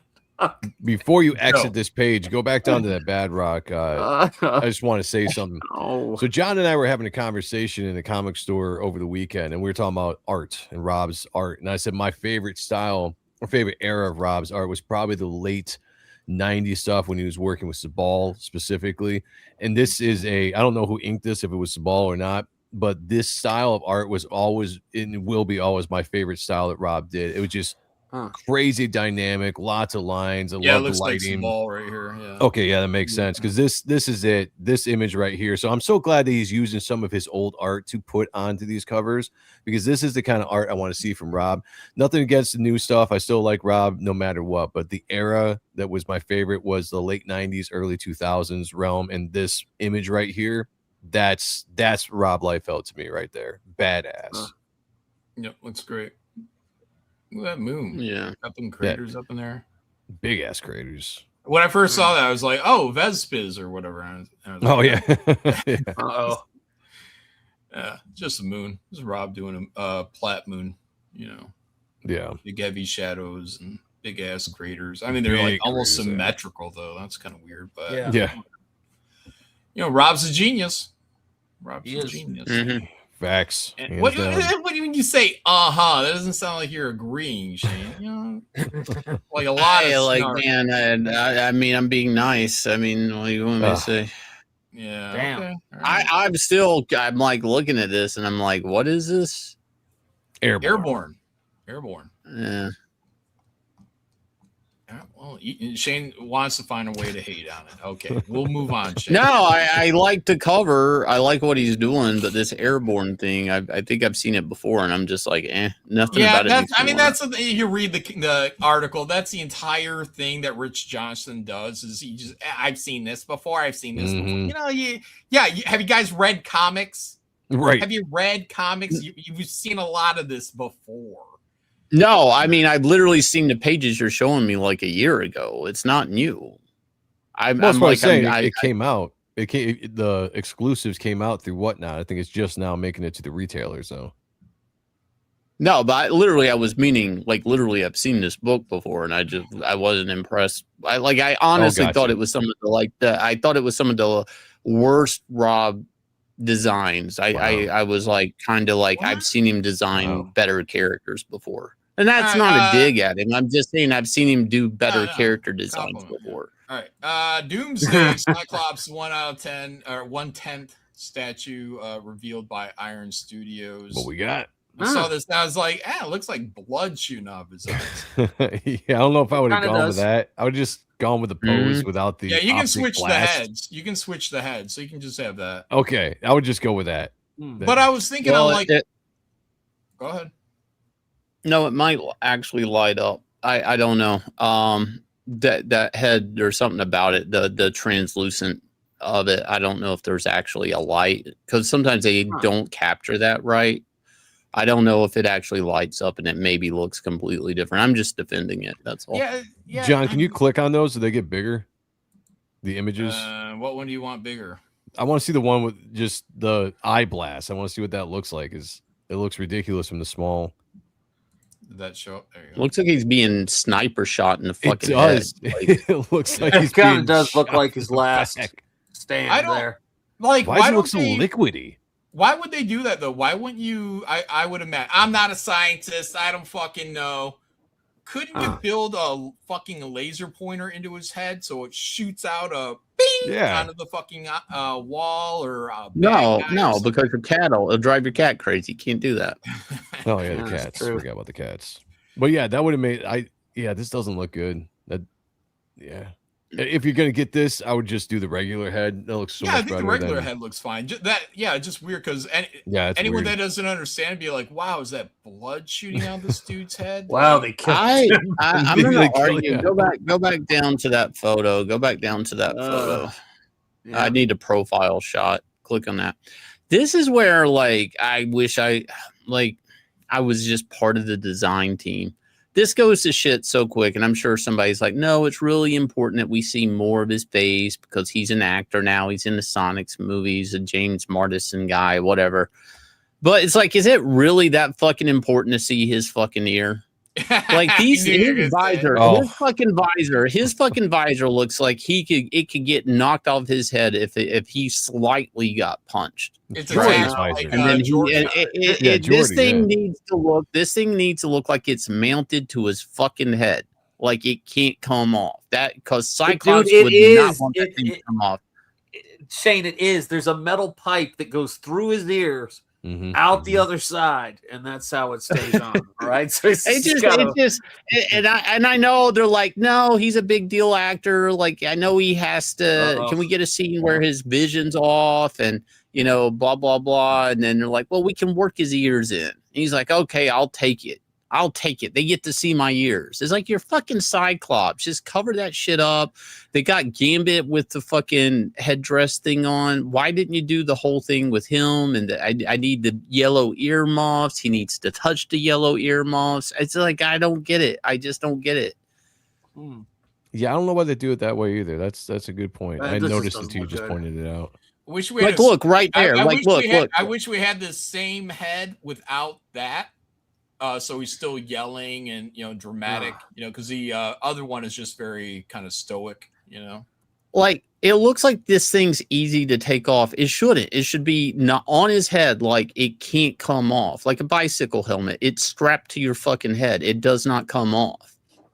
Like, that blows my mind. Like, it goes against the functionality of the character completely. Yeah, like I was saying before, they went the Geordi route from Star Trek, where it just kind of connects to his temples. Yeah, that looks. Yeah, but this guy's fighting. This thing could fall off. Like, then his whole fucking teammate, he could kill a teammate. Like, it's just I don't know, man. Shit like that drives me crazy. And it's so stupid. It's so stupid. Here you go, John. I wish we would have got yellow boots and yellow gloves. Yeah, the brown boots kind of throw it off a little bit. I never really noticed. They talked a big game, man. They talked a big game. They go, you're finally going to get your comic accurate suit for this movie. And I'm sorry, man. It's like, it's not. It's the closest we've got so far. Even this, even the harnessing, we talked about that before. It's too centered on the belt. It should be off to the side. And then, because like that thing's just off center from center. Yeah, it's supposed to be off. Yeah, it's supposed to be off center. It can't go right there. Odd. Looks odd. It's just it's like, why? Like, they can't figure out why they do these things halfway. Like, think about that for a minute. When Ryan Reynolds had whatever control he had over the Deadpool Wolverine movie, which must have been substantial because he made shit happen in that I thought you'd never see. You got that Wolverine costume that was spot on. Shit, you even got the brown costume that worked in that movie on Wolverine. Yeah. Wait, one more thing though, in that Deadpool costume, spot fucking on. Perfect. It's not impossible. Anyway, sorry, go ahead, Shane. It's just John, bring this up. I've got a good shot of it. There's evidence that they can do it. They're just choosing not to, and that's where I'm like, I just don't get it at this point. Like, maybe they're gonna save the yellow gloves and boots. This is wishful thinking, but maybe they're gonna do it for when they recast everybody. So maybe, maybe, hopefully, I don't know. All right, Joe, what do you got here? I was just gonna say, if they're gonna do an optic blast, they could have done at least something like this. Straight, you got the the white or whatever you want to say, the kind of showing the instead of the I don't know, it looks like liquid coming out of his head. Yeah, on the actual toy, you could just in a nice, just straight line like that. That would have been perfect. And this is what Shane's talking about too, with the earmuffs. Looking like it should be right here, like that. Yeah, that makes sense, right there. Even the sewed on the neck, like it's attached to the neck costume. It's I don't know, man. Like, just the physics of this thing getting knocked off is such a problem to him. It wouldn't be clipped behind his ears. It never has been. It's always been like this fucking thing bolted to his head. Even old school X-Men, the original suit. It's like sewn to the suit. Like, maybe it does get knocked off, but he does have it attached to not get knocked off. It's just bizarre to me. I don't know. It drives me crazy. Everybody else probably doesn't see it. It's just me. No, now you pointed out, I absolutely see. I didn't see it at first, but now you pointed out, I can't unsee it. Yeah, they're just not giving attention to detail. And if you want attention to detail, check out Inglorious Rex Volume 4. Let's go. We're launching. First, a lot of people are getting the book. A lot of people taking pictures. I appreciate it. And guys, please tell us what you think about it. I'm curious to hear what you think.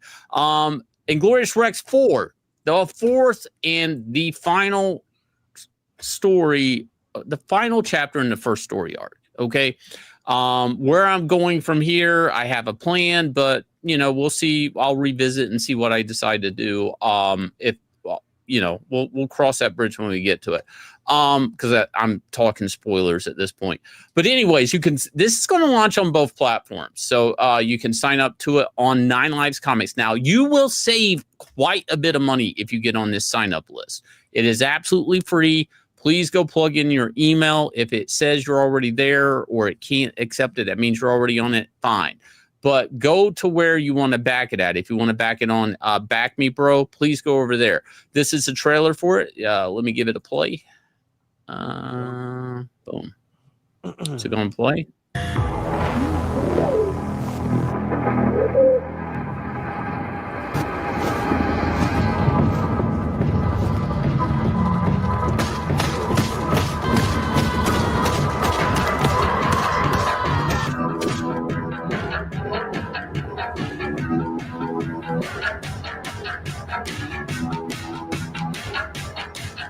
Oh yeah.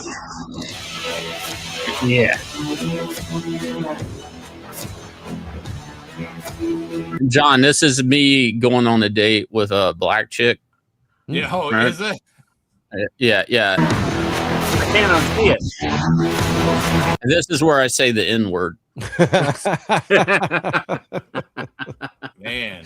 Now, what does that mean, though? Is that her excitement? Is that the electricity in her eyes? No. This is where I slip a right. white man saying that right in my face. Oh, I lean in for a kiss. I lean in for a kiss. Oh, no.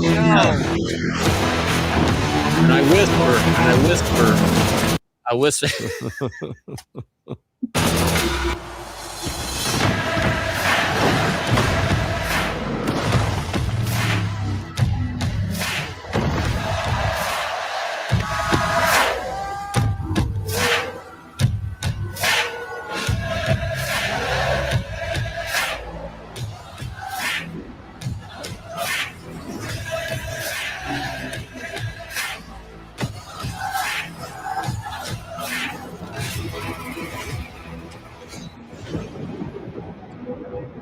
So we're working on a comic book trailer now, which is all comic book artwork, not AI. I'm working on it now with Von Klaus. That because it spoils book 3, I will not show that trailer till we launch the campaign. I hope you guys get all your books before then, because we're gonna have to show the covers for 4. I've been hiding those. I'm gonna start in a few weeks announcing some of the big cover artists that we have on this campaign. There's 3 that I'm going to announce and roll out. You guys, it's a phenomenal campaign. I've been working on this campaign and putting it together over a year. It's going to be, for the backers, one of the biggest campaigns for the backers. You guys are in for a treat. This campaign is going to have a lot of new stuff that you guys aren't accustomed to in one of our 9 Lives Comics campaigns, and we're going to do it on Back Me Bro and 9 Lives Comics. At the same stuff is going to be on both sites. So I'm not forcing you guys to go to Back Me Bro, but if you want to back on Back Me Bro, please, it's all the same to us if you want to back over there. So real quick, and I know this isn't me promoting myself, but let me talk about Back Me Bro real quick. We have our second campaign up on the site, and we have signups for things getting ready to launch. We got the Fantastics. Ethan's launching this weekend, this Sunday. Elephant and Cyberfrog, Nothing Weird, #1. Inglorious Rex is up there. All of these signups you can go sign up on. But we got this beautiful John Malin cover over here. Yeah. For the Fans Fest pinup book. Now, this has got a lot of people been out of shape. I want to give you guys a head up. Matt Rumor messed up typing in the prices of these books. I thought he did. So there is a raised metal cover for $25, which is the same as the normal cover for $25. Okay. Wow. So from my understanding, Matt's going to go in and change these prices. I would take advantage of that before he changes the price.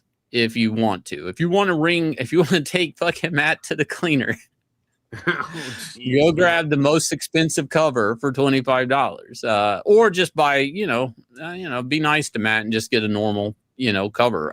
But yeah, this is money that helped for the Fans Fest. Beautiful cover by John Malin. We all got artwork in there. Yeah. I had John Matt said he had those prices as early bird specials, and they will be changed on Friday. So you have till Friday to grab those at that cost. Don't forget. Yep. And who knows what time Friday? Is it 1 a.m? Is it midnight? Who knows? That makes sense. Yeah. I had Matt on my show on Sunday to promote this book, and I asked him about that too. I was like, all these variant covers are only $25, and he was like, yeah. And I was like, damn, dude, that's one hell of a deal. So there you go. Get it before it's up, guys. Only 2 more days. Yeah, guys. Yeah. And it's got my wife's favorite element on the cover, which is she's like, is Springball wearing swim trunks? I go, yes, he is. Fucking great, man. You fucking love that, man. That's great. I love seeing my girl up front in big old titties just hanging out there. Yeah. I was happy to see that. Vanessa from Reaper Destroyer. Let's go. Listen, Joe, I don't know if you've heard, but you are his casino bro. Okay, when you guys go in, that shit's like Ocean's 11. Like, what the fuck? You better take care. He's going to be waiting outside the prison for you, just like in that movie. Why do I have to go to prison? If you like that chick, check her out on Reaper Destroyer, guys. Yeah.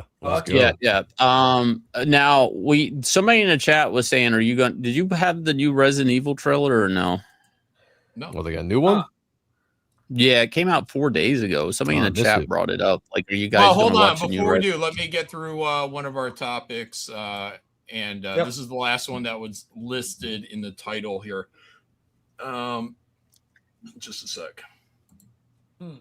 Call of Duty Modern Warfare 4 drops new multiplayer trailer. So I wanted to watch the trailer with you guys and see what it looks like.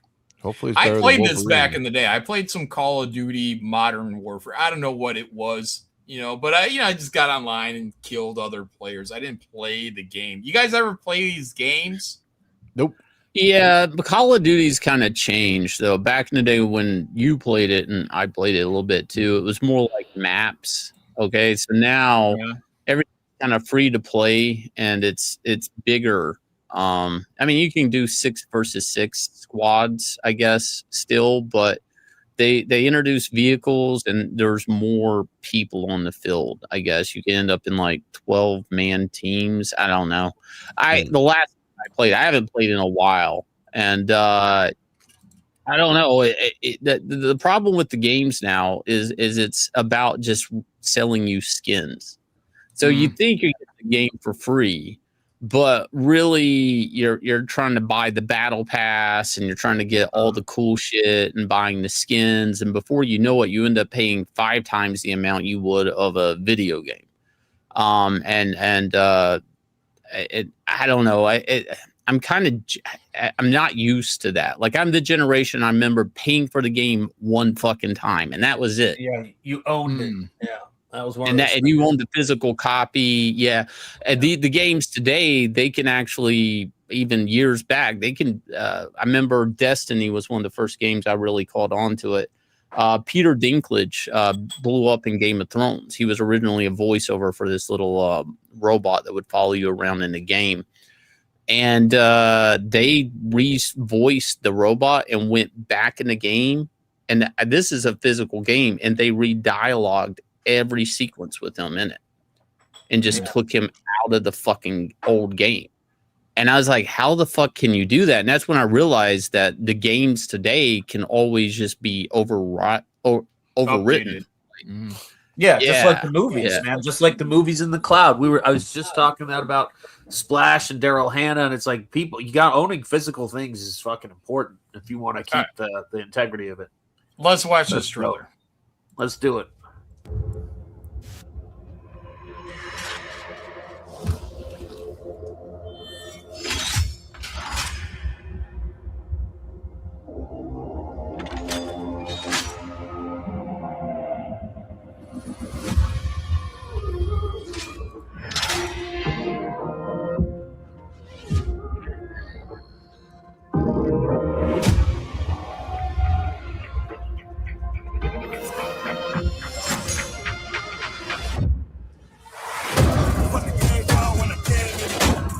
Oh yeah. Dude, I can see that guy's face when he got shot. He was like, ugh. Damn. Nice. I like it.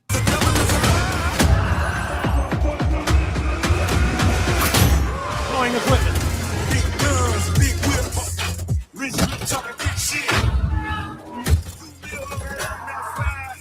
Got a drone. Of course, the black guy. Shooting sideways. You gotta shoot side. You ain't hitting shit, motherfucker. It just looks cool for the fucking movies. Come on.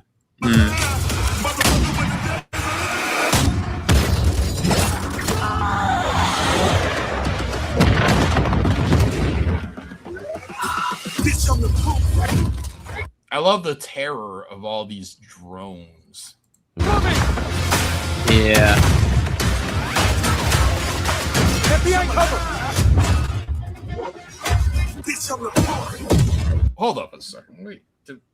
I don't know what the fuck I think about that fucking SWAT shield. What do you mean? I think, well, I mean, shit like that in the game, I'm like, I'd just rather it not be in the game. If I have to fight against that, even if I get it, it's like that's just a pain in the ass. Just get rid of it. Now, is this what we're gonna see, or is this just some kind of cutscene thing? That's not your perspective. No. That's not your perspective of shooting. They do this with the trailers. They try to move. That is the game That's graphics. what I want to see. Look, that guy has not checked his backblast area, and he is going to fry his partner. You're supposed to say, backblast area all clear, and then someone said clear, and then you fire up. No, that chick is in the wrong place at the wrong fucking time. She's texting. Oh,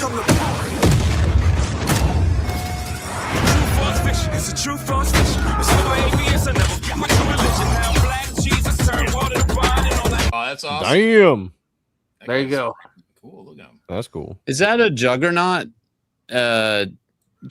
I know you guys are more Call of Duty. Is that a juggernaut guy there? The jugger. Is that what they call it? A juggernaut? Mm-hmm. No. Guy in the He's one of those onslaught guys from that fucking movie that's coming out. When is that movie coming out? All right. No, it's not a juggernaut. It's just body armor. Yeah. Onslaught movie. Yeah, bitch.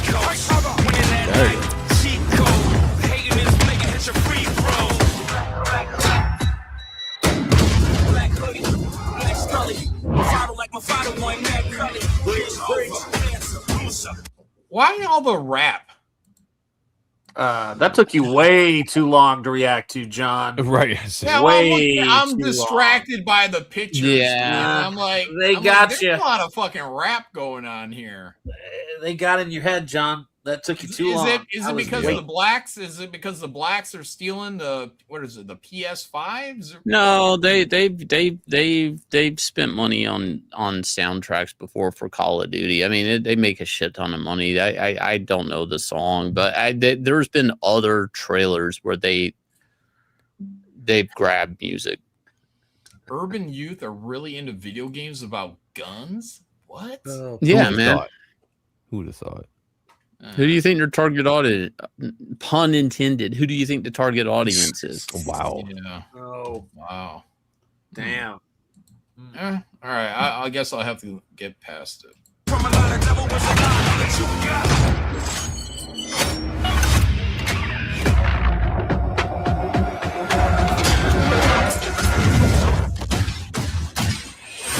What the fuck?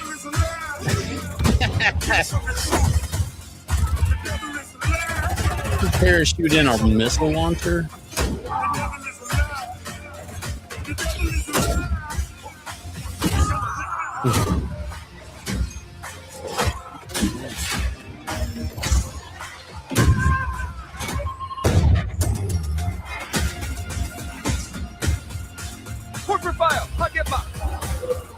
Do you think they're doing that with, like, I don't know, some RPG shit or grenade launchers to where they can launch out, especially like a grenade launcher, I guess, where you launch a grenade and the motherfucker is like turning like AI, and it's like steering towards the fucking enemy as they run. That's fucking crazy.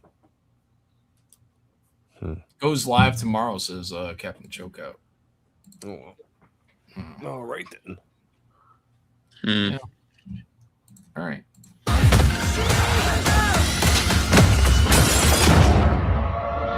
Is that what they call a bunker buster?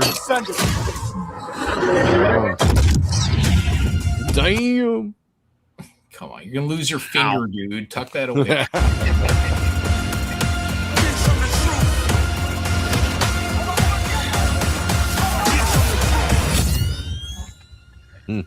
There you go. Was that missile that went through the walls? That's called a bunker buster, right? I have no idea. No, I didn't. I missed it. But bunker busters generally, at least from my understanding, when they go into a bunker, like they go through the ground or through the roof, and they explode on the inside. They don't explode on impact or before. Yeah, so they're designed to go through something, then explode. So it could be. Yeah, that's what I think it is. It went through multiple walls. I've been listening. I've been watching this guy talk about the Iran war this whole time, and he's always you're talking one about, guy. Yeah, the Empire guy. yeah. I got to set up the time and interview him. That guy's like been in ex-military, black ops. He had shit on the runway in Ukraine, vehicle like shit in storage that got bombed, like in live. He was on live. He's like, my shit just got bombed. I on this. It's like, it's fucking crazy. That guy, I don't know. I am pretty sure he's legit. I'm pretty sure he's legit. Pretty sure. But he's talking about like he's all like one of these like, what are we gonna do with the like Civil War? Where do we all like consolidate for our last stand type shit? Like it's fucking crazy. What? Tell me where are we meet? No, he's talking about in his country in the UK. Like he's like, oh, this is where we would go, and you know, it's like, you know, but he evaluates the, you know, the Iran stuff a lot, you know, and he talks about like all the problems military wise, you know, putting boots on the ground, and the problem is evacuating any soldiers is the actual problem. But yeah. Anyways, I don't know. We'll meet at Shane's house as a rush. There you go. That's the meetup. Right, he was fucking with you, Shane. Joe Sontag has a sketchbook out there too, guys. Yeah, guys, I'm getting ready to fulfill this pretty soon. I'm putting together the files for all this. And here's what is cool about this. This was originally 24 pages for $10, which was already a really good deal, I think. I've been having so much fun grabbing arts and sketches over the last few years that this is blown up to 36 pages now, all still for $10. Get this while it's still pre-ordered, because once I send it out, it's going to be bumped up to $15 on the website. But I just want to make that update real quick. Go back, Reaper Destroyer 2. I've got an awesome cover by John Malin up there, who's kicking everybody's ass in the covers right now, guys. It's just that's what the case is. But Ethan Van Skyver also has an awesome cover. Go back that. We want to see how many of those covers can sell by the time this is all said and done. We'll see who reigns I think we know who's winning and who will win. You know, like. So go back there. Reaper Destroyer 2 is live on Indiegogo or SuperiorPressComics.com. But I wanted to highlight the sketchbook because this is getting very close to fulfilling. And if you guys want this deal at $10 for 36 pages now, go grab that now. SuperiorPressComics.com. Thank you. All right, beautiful. All right, Shane, you had a trailer you wanted us. You wanted us all to watch. Let's check it out. The chat was talking about. I haven't seen this yet. Resident Evil. It says final trailer. Okay, so the last trailer. Well, the first trailer, whatever. The second trailer, I actually like a lot. I like both trailers, but the second trailer, obviously, he's not a character from the video game. It's in the video game world. He's like a messenger or like, I don't know, like a Uber Eats type delivery guy or something like that. A dork. Okay. Like he's not like, he's never shot a gun before in his life. Yeah. It's the same guy that's in the whale's stomach. Yes. It's the same fucking dude. Help me. No. You got time for another run? Rack. And then he needs to be screaming in that fucking guy. He looks the exact same. Guy. Same fucking guy. Hey. It's crazy.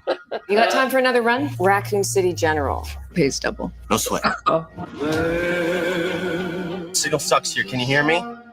I'm gonna stay with Katie for a bit. I think. Michelle, please do not go stay with You freaking don't care Katie. enough to come home and have this conversation. That's the thing, right? When you're a guy that looks like him and this is your girlfriend, I mean, you're like, you're thinking the first thing pops in my head, that fucking poster of the kitten hanging off the tree and it just says hang in there.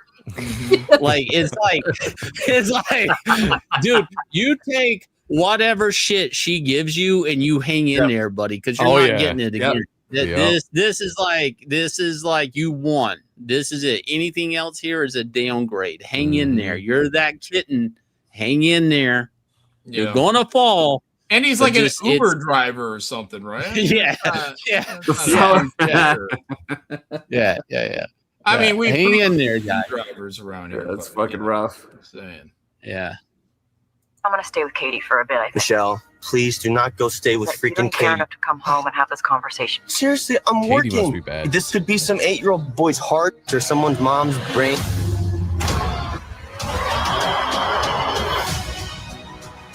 Hello? There's an emergency. This is a Christmas movie, John, just so you know. It is. No, it's not. No, it's not. There's an emergency here. Everything that has happened in this town transpired in a matter of hours. I'm in like a seriously fucked up situation right now. You think this is fucked up? No, that is fucked up. Imagine if you were in a whale. Oh my. That's me on the toilet every day. You know, like, no. Not that horrified by it anymore. I'm desensitized. Never have a mirror in front of your toilet. Yeah, no, you shouldn't. You should never watch yourself shit. Mirror above, a mirror in front, all of it. There Yeah. you go.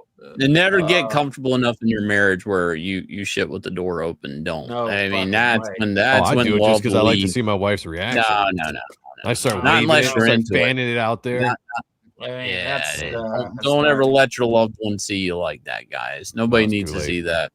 Keep that between you and the devil. Here we go.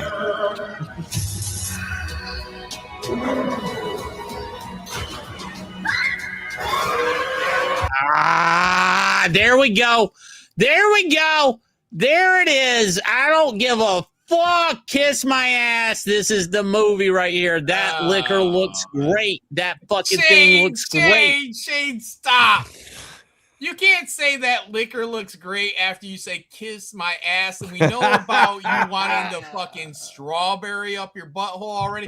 You know what I mean? Like, fuck, Liquor looks great. Look at him. Look at him. Turned on Look when at he him. saw that tongue because he thought of Yep. it going up his butthole. Oh, Holy jeez. shit. Guys, we're eating good. We're eating good with Resident Evil, man. We're eating good with Resident Evil. They got us covered. I said when this guy took on that, I said, this guy, after seeing Barbarian, I was like, he's the fucking guy to do the movie. And everybody gave me shit on that first teaser. I said, no. He said, this movie is going to be like a new character, and you aren't him. He's not Chris. He's not Leon. He's none of that shit.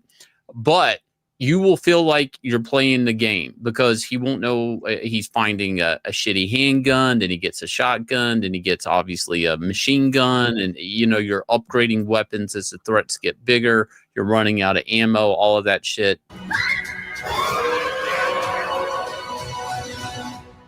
Oh, what the fuck? How was that?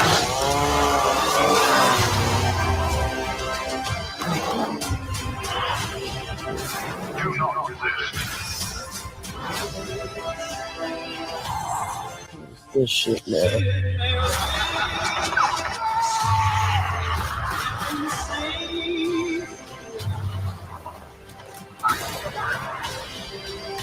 But he didn't even know how. Look, he didn't even know how to shoot that gun, and he just wasted a bullet. Yeah, and that's the thing in Resident Evil. You're always like losing. You're always running out of ammo. Yeah, like he's like, I don't know what to fucking do with this. This is gonna be great. This is gonna be great.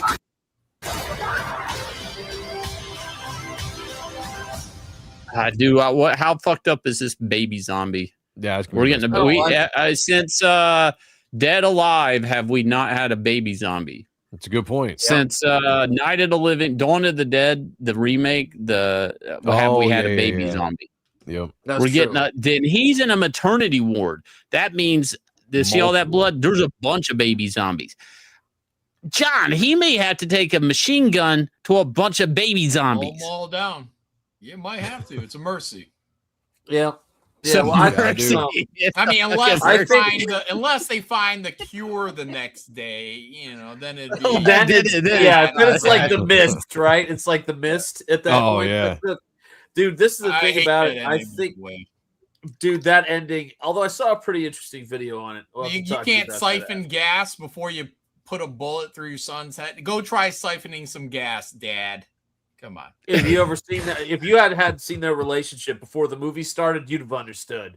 He was looking. I mean, we're at a point, guys, where normal TV and normal father-son relationships is shooting apples off heads. All right, just let's go with it. Here we go. That's how you bring it back around, everybody. But them casting this director and leading with it, it's going to be really well. And because I think this movie, his next movie. So this guy was the guy. I am hands down. After seeing that trailer, this is the guy. The guy that did Barbarian is the guy that's going to give us a good Resident Evil movie. I believe it 120%. He is the guy that can do it. Okay. I just think he's got it down. Trailer looked good. You know, it's interesting. You get this loser, you know, trying to make it through the zombie monster apocalypse. Oh, okay, it might be all right. The music sounded good at the end. Made it a little bit more. Look, he goes to pick up this guy, funny. and then he goes to grab this guy, and he just drags away. I mean, he's got the right shots. These are the right shots. This feels like Resident Evil. I don't give a fuck. This out of all the Resident Evil stuff, this feels the most like Resident Evil. Even him going into the sewer feels like a Resident Evil game. Yeah. Like all of it. I'd still love it to take place in the house out in the woods or wherever it's at. Yeah, like that would be cool. But this does look good. Now, in his interviews, it's in the world. So I don't know if there's references to other characters or it's in the same timeline as the games. Like it coincides with events in the games. I don't know if he's going to go to locations that's in the games. Like he's not from Raccoon City. He's just going into Raccoon City. Okay. And the guy says the things that happened in the town happened in a matter of hours. So make of that, I guess this is during the first game. I don't know. Like I don't remember the timeline. All right, I got to get through some super chats before we end here. Raj Matar for 2. Shane, I was gonna start Sons of Anarchy tonight. Spoilers. You said everybody dies, so you know. Don't get attached to Rashma. Mr. Stephen Rockwood for 26 months. Debbie Does North Pole is a Christmas movie. It is, yeah. Agreed. Debbie Does the North Pole? I've never seen it. Not seen that one. No, put it on my list. Nubis for 2. Wait a sec. Is Prometheus a Christmas movie? What? No. Because they're looking for God, right? Oh. No, because he's actually setting up. No. He actually is setting up the black guy. Idris Elba is actually setting up a Christmas tree, and Charlize Theron comes in and is like, "Why are you doing this?" And he actually says, "To keep sane in space, I celebrate and keep human. I'm celebrating human holidays." Interesting. It's a Christmas movie. No, it ain't a Christmas movie. Get out of here, guys. It's like a Christmas movie. Thank you. Johnny Be Good, member for 2 months. It's like the new team makeup of the X-Men. 4 women and Cyclops. That team would get dog walked by any low-tier villain. There's, just so people know, there's going to be about 8 members of X-Men in that movie. That's just who they've cast so far. Go ahead. Yeah, I guess so. Yeah. Main Struck Happy Davis for 2. D-Man and his cow film. Low effort, max profit. It is, yeah. There you go. Yeah. A man called Plush for $10. The fact they need us to tell us Sparrow is a side hero when that's been the case before equals bad juju. Jean Grey's nutso and they excused it. This shit is exactly why Coach wrote the Georgie Porgy scene. There you go. To punish women. Yeah, exactly. There you go. Yeah. All right, got that one. Rashmataru for 2. Shane, they are zombabies. Learn the lingo. Wow. Zombabies. Yeah, a Man Called Plus for 5. Resident Evil director sure has had some success since his what is that? His co-star. Oh, the weapons thing, I think, or his YKYK. Anybody know what that is in chat? I have no idea who that is. Oh. Chat, help us out. Or Man Called Plus. What is WKYK? Co-star died. White kids, you know. Is that, or the whitest kids you know? Whitest kids you know? Oh, is that a director from a comedy? Oh yeah, whitest kids you know. That's what people are saying. Whitest kids you know. Okay. Interesting. Yeah. All right. Huh. He was on that. Huh. What's with comedians going into horror? That black guy did the same thing from Keenan Peele. Or Keenan Peele. Yeah. Black people love horror, man. It's a big demographic for them. Yeah. Horror, violence, guns. What is the appeal? Yeah. I can tell. Why are they brought to death so quickly and so easily? It's a good question. I got 30 seconds here. This is AI. What if Pokemon looked real?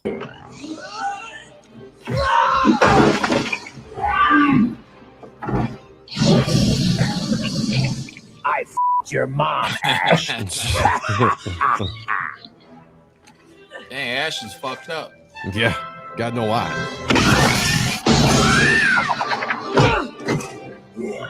Eat lightning. Oh.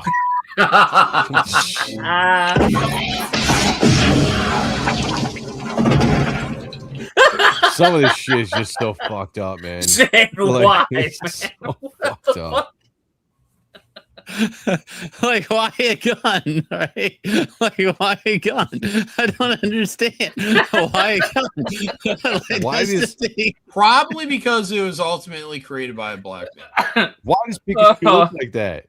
Oh, shame. No, That's like What does nightmare Pikachu? fuel. What does Pikachu do? Electrocute people? I think so. Yeah, right? he's got lightning powers. He had a fucking revolver and shot an electric bullet. He's like, I'm born. Eat lightning. And he pulls out. I've got lightning bolt. Looks like a fucking baked potato. Wow. Oh shit. Yeah. Oh, make it It's like a stop, mixture Shane. of like stop motion and CGI. It is so disturbing. Like there's just some It's disturbing elements fucked about up, this. AI is crazy. Oh, My breaking God. news! Breaking Uh-oh. news! over Breaking- Somebody didn't die, did they? I hate to. I hope we can Don't talk do it. about this. You know, without Wait, who anybody else flipping- died? Come on. without anybody flipping out or anything. You know, I don't. Some people are very passionate about this topic. Is all I'm saying. Oh, Oh fuck. But oh, here we go. here we go. Season 2 of Lanterns is already underway. They're going go. ahead with it. They don't. Without the official pickup. Showrunner says they're about 6 weeks into laying out a season, so they're rolling. Yeah, no, They're rolling. This is old news. This is old it? news. They said that. They said that like a DC month ago. Films, and today or yesterday now. Nice. So, I Yeah. think That's not new. They said that like a month ago. that I they were heard you, already in Shane, but I'm telling you, this is dated just several hours before right now. So DC News is presenting it like it's news. So I guarantee you this is going to end in a cliffhanger, the first season. Yeah. it's also propaganda. Show. All right, you know. Anyways, there you guys go. See, I told you, man, it's a heated topic. Man. Yeah. There you go. Very, very controversial. A lot of rage. Dividing. I'm not that invested. That's Oh, okay. You seem like it. Yeah. I mean, like- Jesus Christ. Okay. All right. Don't get invested, Shane, please. Dear God. John, they probably just split up season 1. yeah. Well, I mean, if you're planning for 8 episodes, I mean, there's not really, you can't really split that up. You're just doing a 16 episode story if you're doing a cliffhanger. Yeah. Yeah.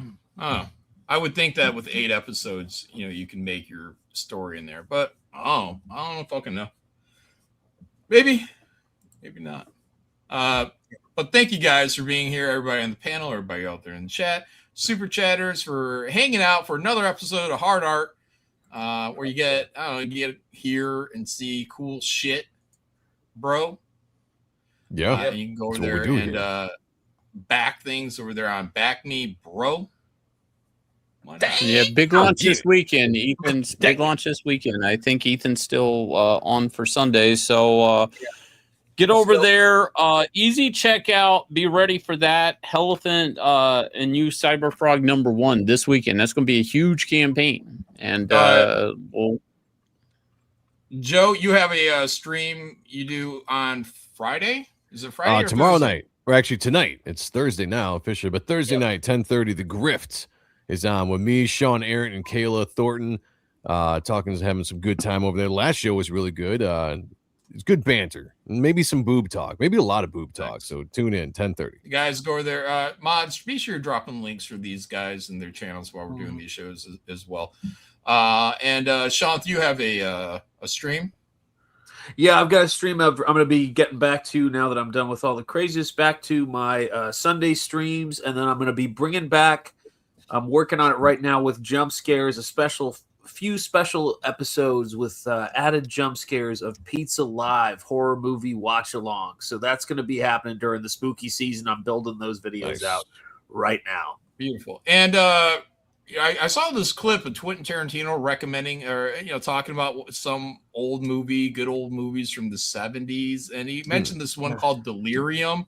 So I bought it on Prime. Let me save you guys the effort. It's not good.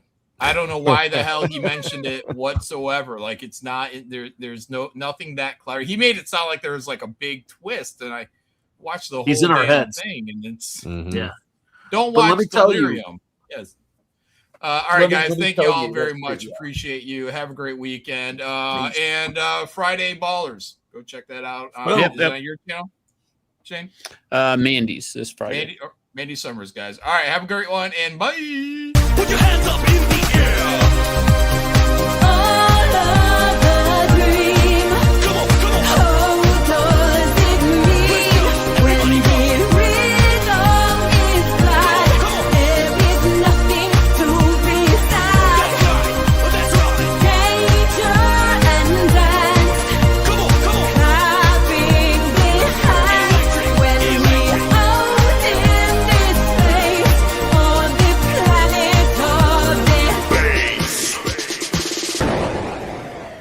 Life, it never die. Women are my favorite guys. Sex, I'm one thing more. Tell the world.